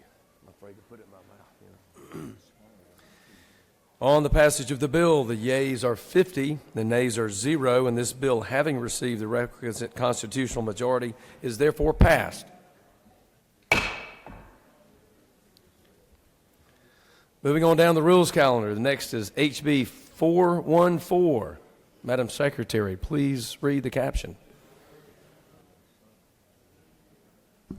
House Bill 414 by Representative Blackman of the 146th and others, a bill to be entitled an act to amend Chapter 1 of Title 37 of the Official Code of Georgia Annotated, relating to governing and regulation of mental health so as to provide for a grant program within the Department of Behavioral Health and Developmental Disabilities to provide behavioral health services to military service members, veterans, and their families. Committee of the Senate on Veterans, Military, and Homeland Security recommends that this bill do pass by substitute. Respectfully submitted by Senator Dugan of the 30th District Chairman. Veterans, Military, and Homeland Security offers the following substitute to House Bill 414, a bill to be entitled an act to amend Article 1 of Chapter 4 of Title 38 of the Official Code of Georgia Annotated, relating to the Department of Veterans Service so as to provide for a grant program to aid in the provision of behavioral health services to service members, veterans, and their families. Sarah Moore of the 53rd offers the following amendment, Amendment 1, to amend Senate Committee substitute to House Bill 414 by adding on line 53, if grant funds total 50% of nonprofits' total funding with any combination of federal, state, or local grants, nonprofits shall be subject to the Open Records Act, and relabeling Section E to F. That completes the order, Mr. President. Oh. Sarah Dugan of the 30th and Moore of the 53rd offer the following amendment, Amendment 1A, to amend Amendment 1 to House Bill 414 by striking if grant funds and replace with if taxpayer-funded grants. That completes the order, Mr. President. Thank you, Madam Secretary. The chair recognizes Senator from the 1st, distinguished Senator from the coast, to present the bill.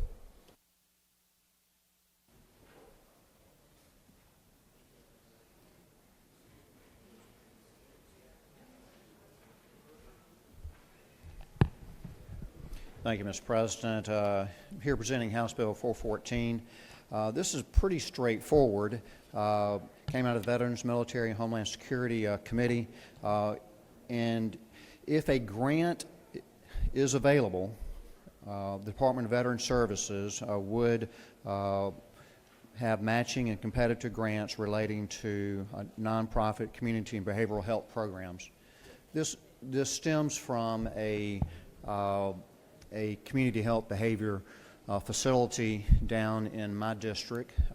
It is adjacent to Fort Stewart, and it helps veterans and their families relating to mental health, and examples are PTSD, depression, anxiety, etc.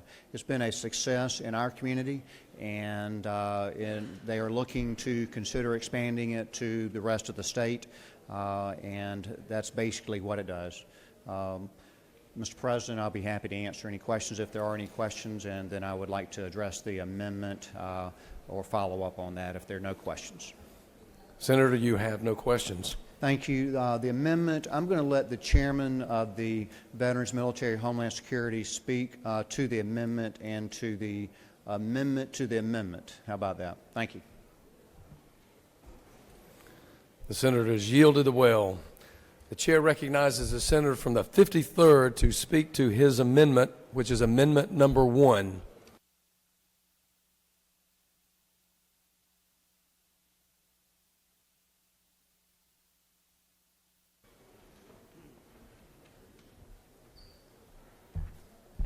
Thank you, Mr. President. I submit Amendment 1 today as a simple amendment of transparency. There's no doubt in my mind that the proper role of government should be to support our veterans in every way we can. But if you Google mental health and veterans, you're going to see a whole list on the first page of nonprofits that are doing this. And if we're going to be dishing out the grant money, I just want to make sure that there's a level of transparency there.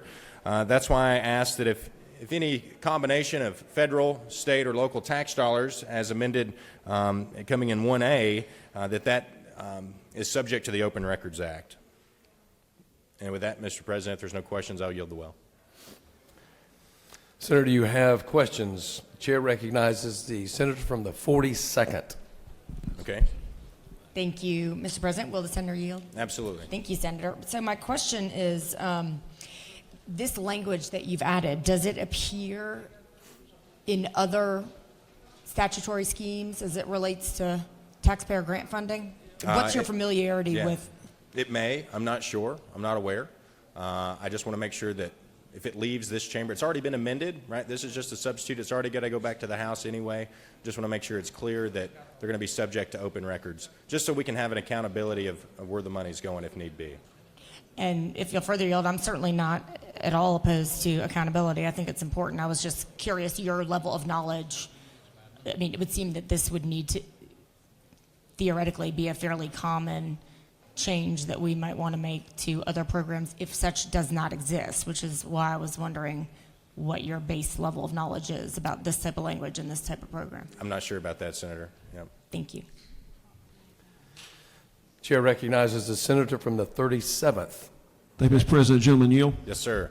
I'm supportive of the gentleman's policy. I guess the question is, as you're drafting this, and again, I know the gentleman from the 30th helped you rephrase some wording there.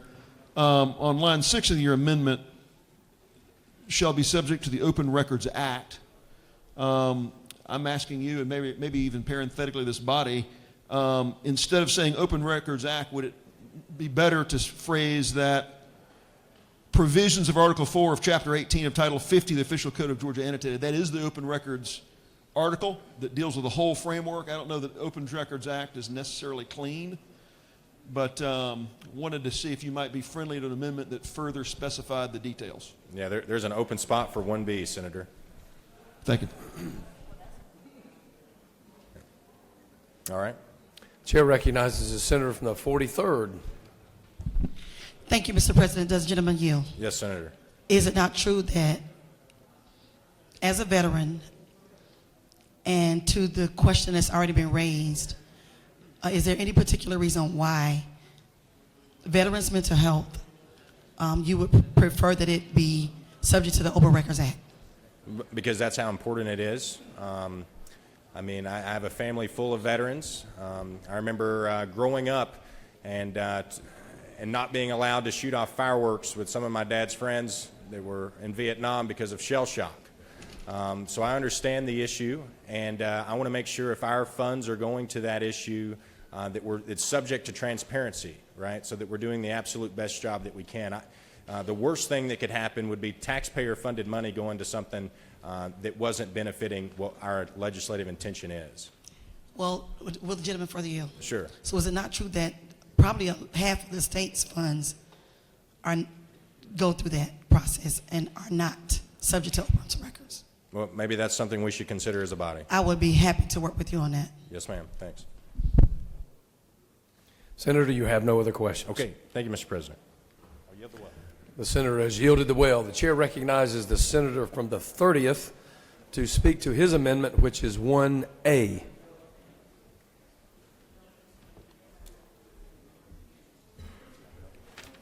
Thank you, Mr. President, and I greatly appreciate the intent of the senator from the 53rd is doing here.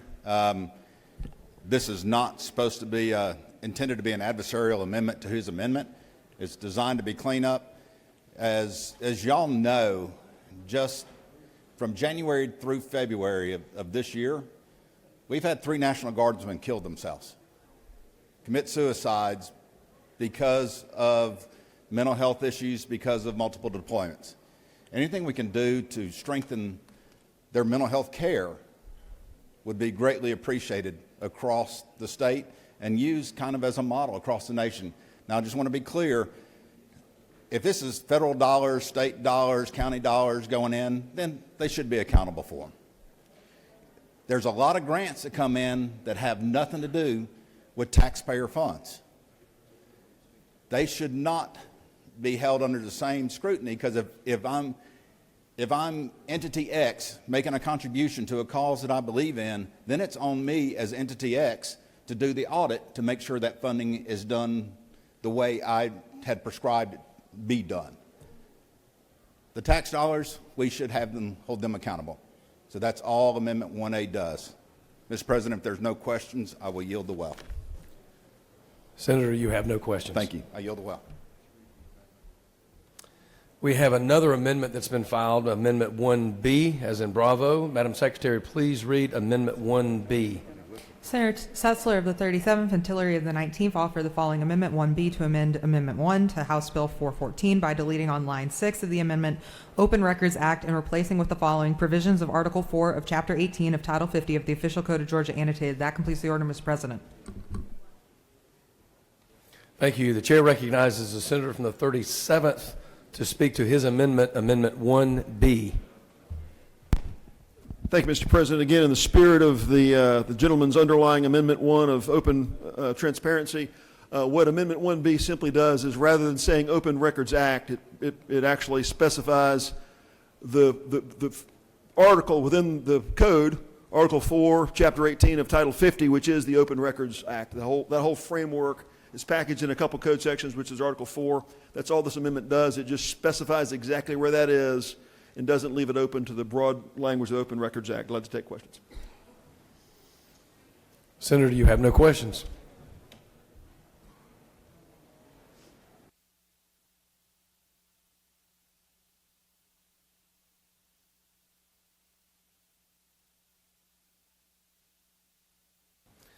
Does any other senator wish to speak for or against the amendments or the bill?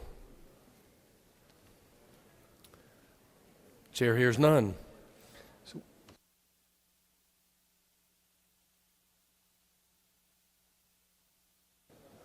Chair recognizes the senator from the 1st. Would you like to close the debate? Senator waves.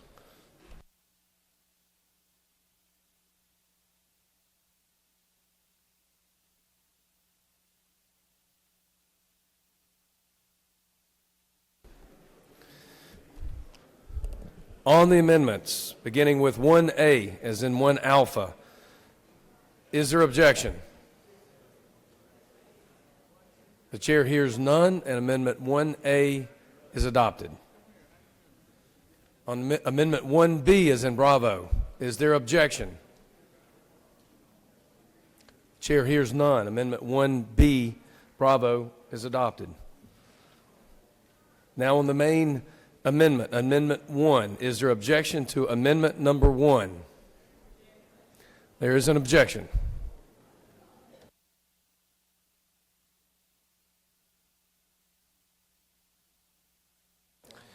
All those in favor of Amendment number 1 will vote yea. Those opposed to Amendment number 1 will vote nay. Mr. Secretary, please unlock the machine.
On the adoption of Amendment number 1, the yeas are 37, the nays are 16, and the amendment is passed.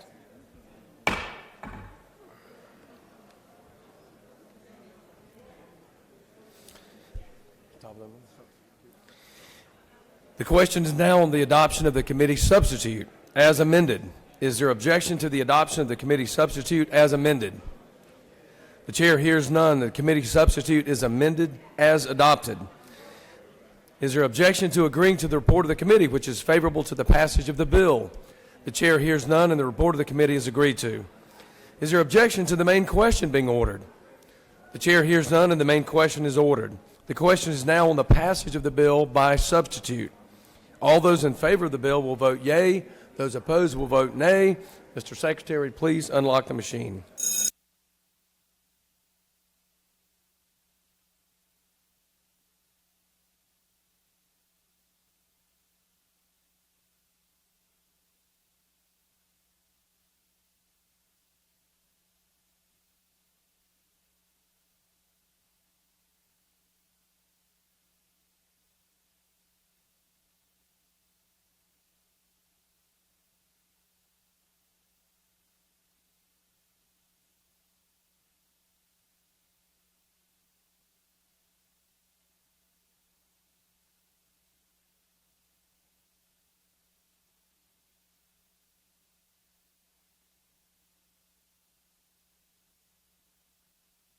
For what purpose does the senator from the 14th rise? Parliamentary inquiry, Mr. President. State your inquiry. Mr. President, isn't that true that with that amendment, we made the entire nonprofit subject to the Open Records Act, even if it's just federal and local funding? They don't have to be state funded at all.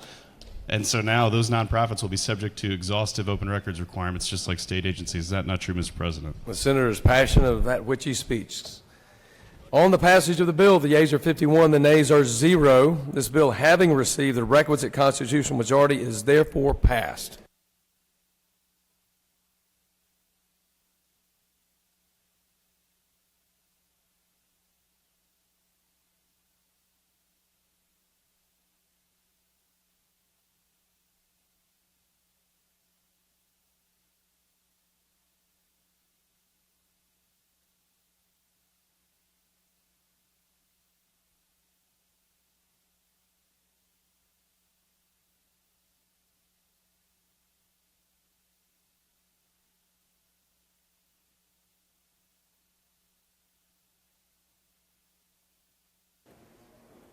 All right, moving on the calendar. House Bill 373. Secretary, read the caption.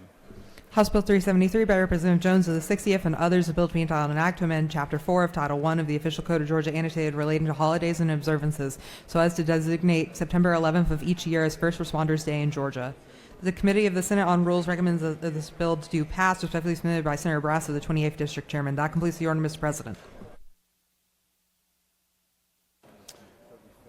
Recognize the senator from the 35th to speak to the bill.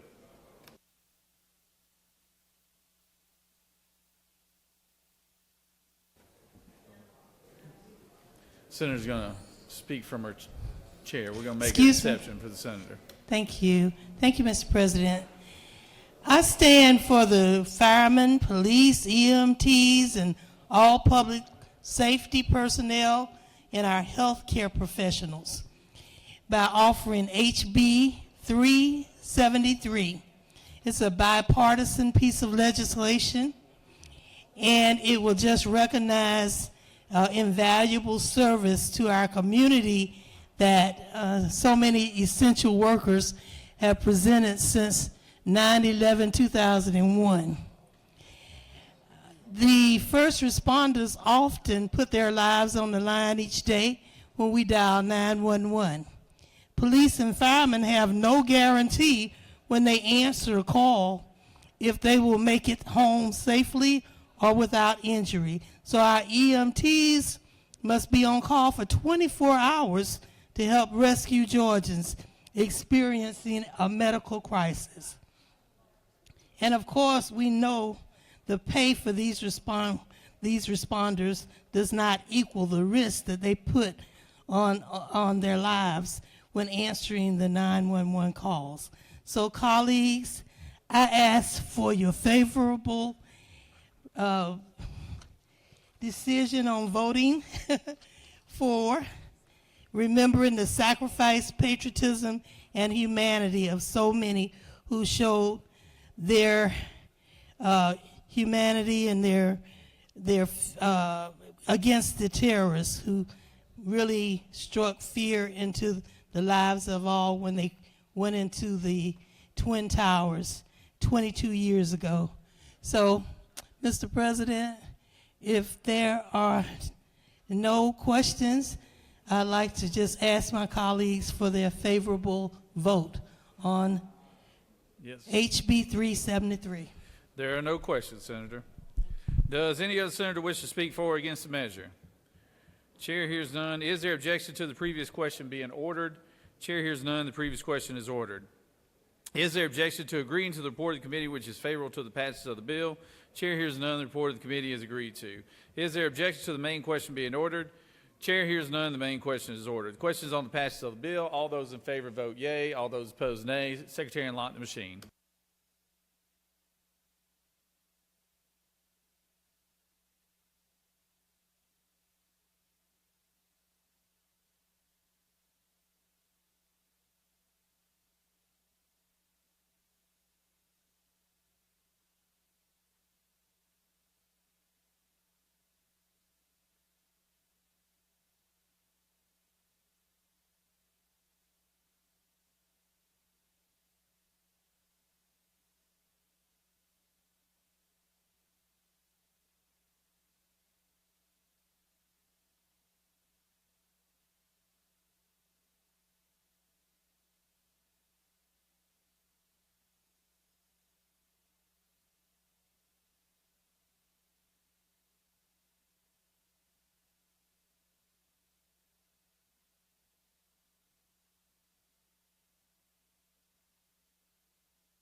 On the passage of the bill, the yeas are 52, the nays are 0. This bill, having received the requisite constitutional majority, is therefore passed.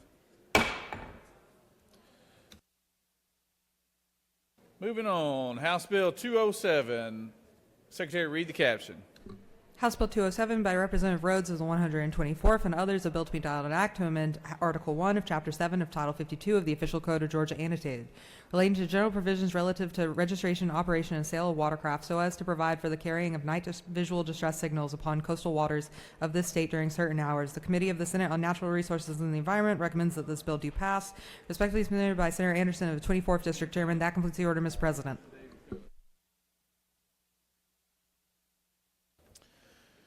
I recognize the senator from the 24th, distinguished chairman of Natural Resources.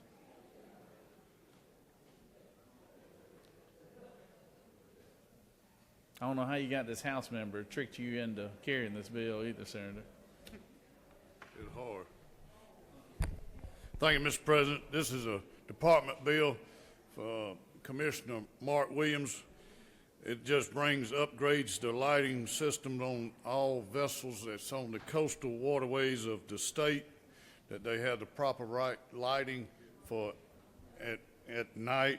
And also it currently in the Georgia waters, fresh waters, if you have a boating accident and alcohol and drugs is involved, you have 48 hours to report it. This bill changes it to where it has to be reported right then. I ask you to vote green.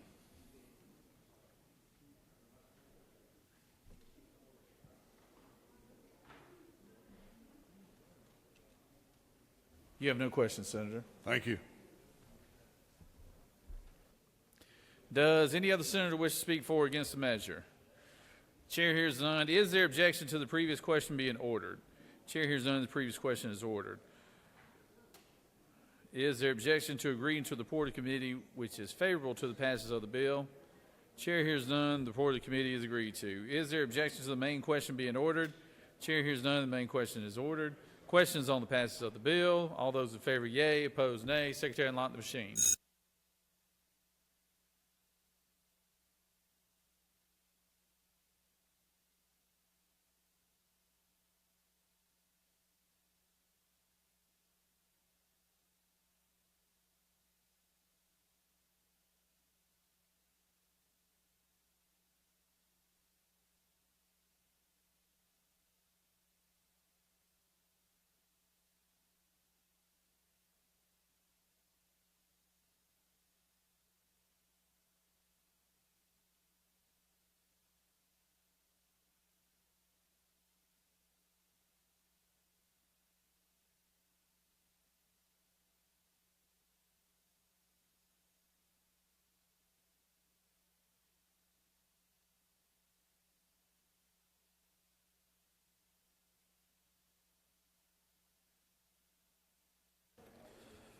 On the passage of the bill, the yeas are 53 and the nays are 0. This bill, having received the requisite constitutional majority, is therefore passed.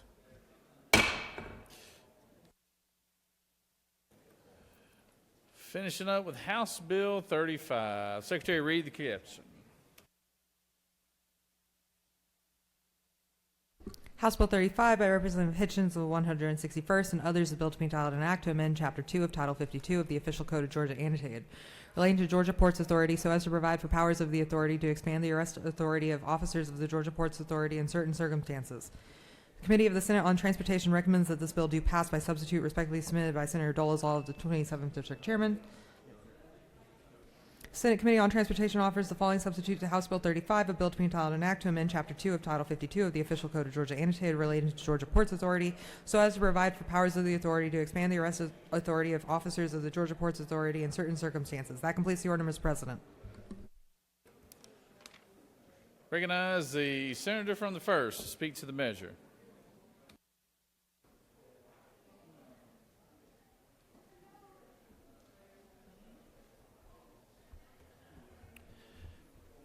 Thank you, Mr. President. House Bill 35 is about the Georgia Ports Authority police force. It has at present about 206 total post-certified policemen. At any one time, there are 30 to 40 on duty. As you can imagine, this is a very large facility. It includes Brunswick and the inland ports. All of the jurisdictions relating to Georgia Ports Authority is in favor of this bill. And I'll give you an example of comparison. If the Georgia Ports Authority has 30 to 40 officers on duty at one time, the Port Wentworth, which is adjacent to the facility and responds most of the time, they have 3 to 5 officers on duty. They are in favor of this. Mostly it is a traffic issue at their gates. As you can imagine, they have hundreds of trucks in and out there, and at times there are accidents. This is what it does. Extends it to 1 mile outside the Georgia Ports Authority property in Chatham County and in Glenn County. There was an amendment that was added in committee that refines it to still remain on property on the inland ports throughout the state, and that's all it does. Mr. President, I'd ask for your favorable consideration. I'll be happy to answer any questions. You have no questions, Senator. Thank you.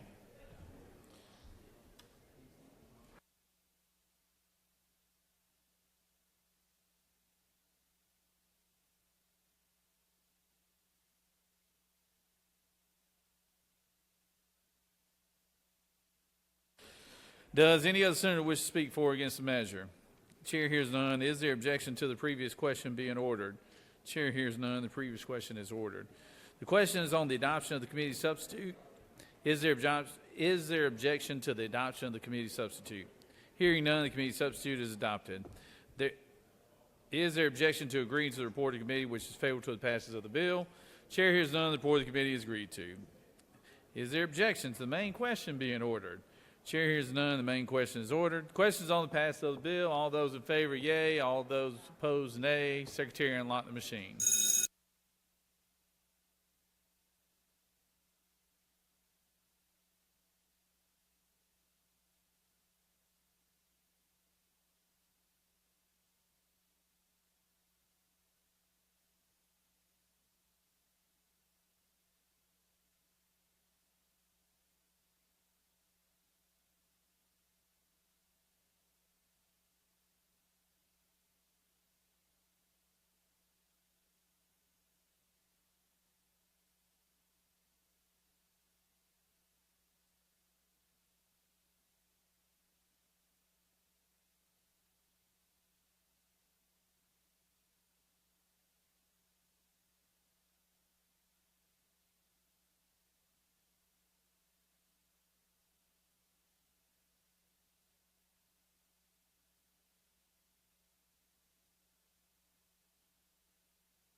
On the passage of the bill, the yeas are 54 and the nays are 0. This bill, having received the requisite constitutional majority, is therefore passed by substitute.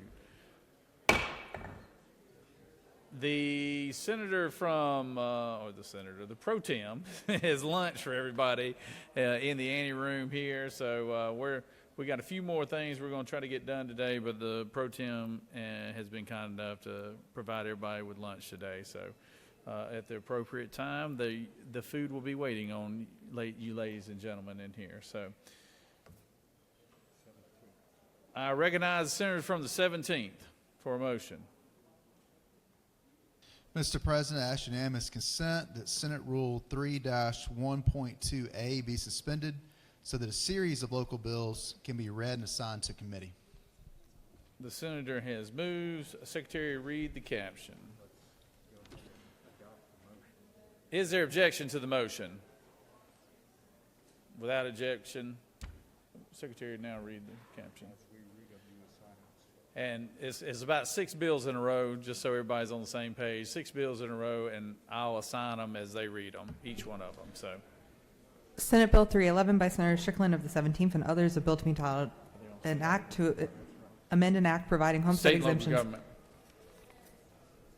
Senate Bill 312 by Senator Anderson of the 43rd, a bill to be entitled an act to amend an act providing an annual salary for the coroner of Rockdale County in lieu of a fee system of compensation. State and local government.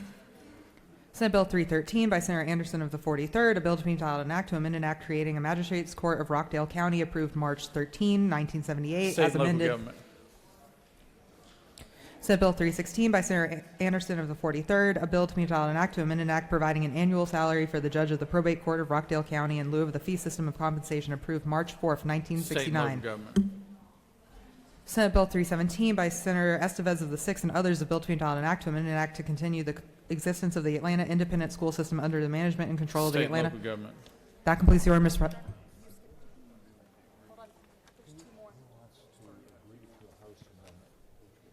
Senate Bill 314 by Senator Anderson of the 43rd, a bill to be entitled an act to amend an act creating the State Court of Rockdale County approved April 2nd, 1987, as amended, particularly by an act approved June 29th, 2020, so as to revise provisions relating to compensation of the judges of said court, to provide for related matters, to provide for an effective date, to repeal conflicting laws, and for other purposes. Of state and local government. Senate Bill 315 by Senator Anderson of the 43rd, a bill to be entitled an act to provide for the supplementary compensation of the judge of the juvenile court of Rockdale County, to provide for an effective date, to provide for related matters. State and local government. That completes the order, Mr. President. Recognize Senator from the 33rd. Thank you, Mr. President, my fellow senators, colleagues, friends, and the rest of y'all. I move that the Senate agree to the House substitute to Senate Bill 104. Senator has moved that the Senate agree to the House substitute. Secretary, read the caption. Senate Bill 104 by Senator Rett of the 33rd, a bill to be entitled an act to amend an act changing the compensation of the clerk of the Superior Court, the sheriff, and the judge of the probate court of Cobb County. House has offered the following amendment. The House has offered the following amendment to Senate Bill 104, a bill to be entitled an act to amend an act changing the compensation of the clerk of the Superior Court, the sheriff, and the judges of the probate court of Cobb County from the fee system to the salary system. That completes the order, Mr. President.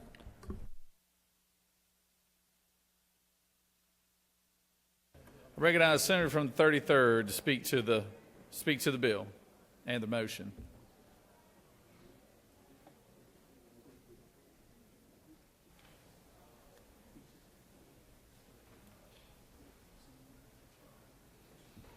Something as easy as this is a local bill and it's good for my district, be fine, Senator. It's a local bill, and it's good for the district, and I yield the well. That is a smart man. That is why I call on the senator from the 33rd when he wants something special. So. All right, is there any objection? Does any other senator wish to speak for or against the measure? If not, the Senate has agreed to the House's substitute. Oh. All those in favor will signify by saying aye, or excuse me, voting yay. All those opposed, vote nay. Secretary, unlock the machine.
On the passage of the bill, the yeas are 54 and the nays are 0. This having received the requisite constitutional majority is therefore motion is granted.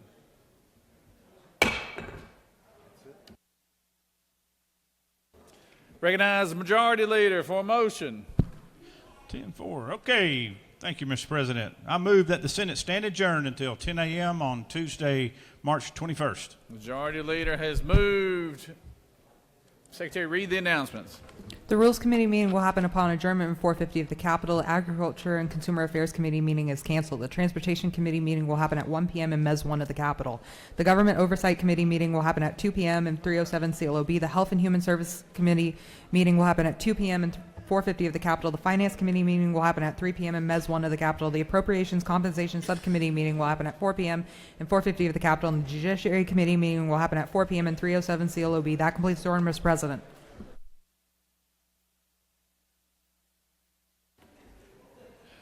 Thank you, Secretary. Would any other senator wish to give an announcement?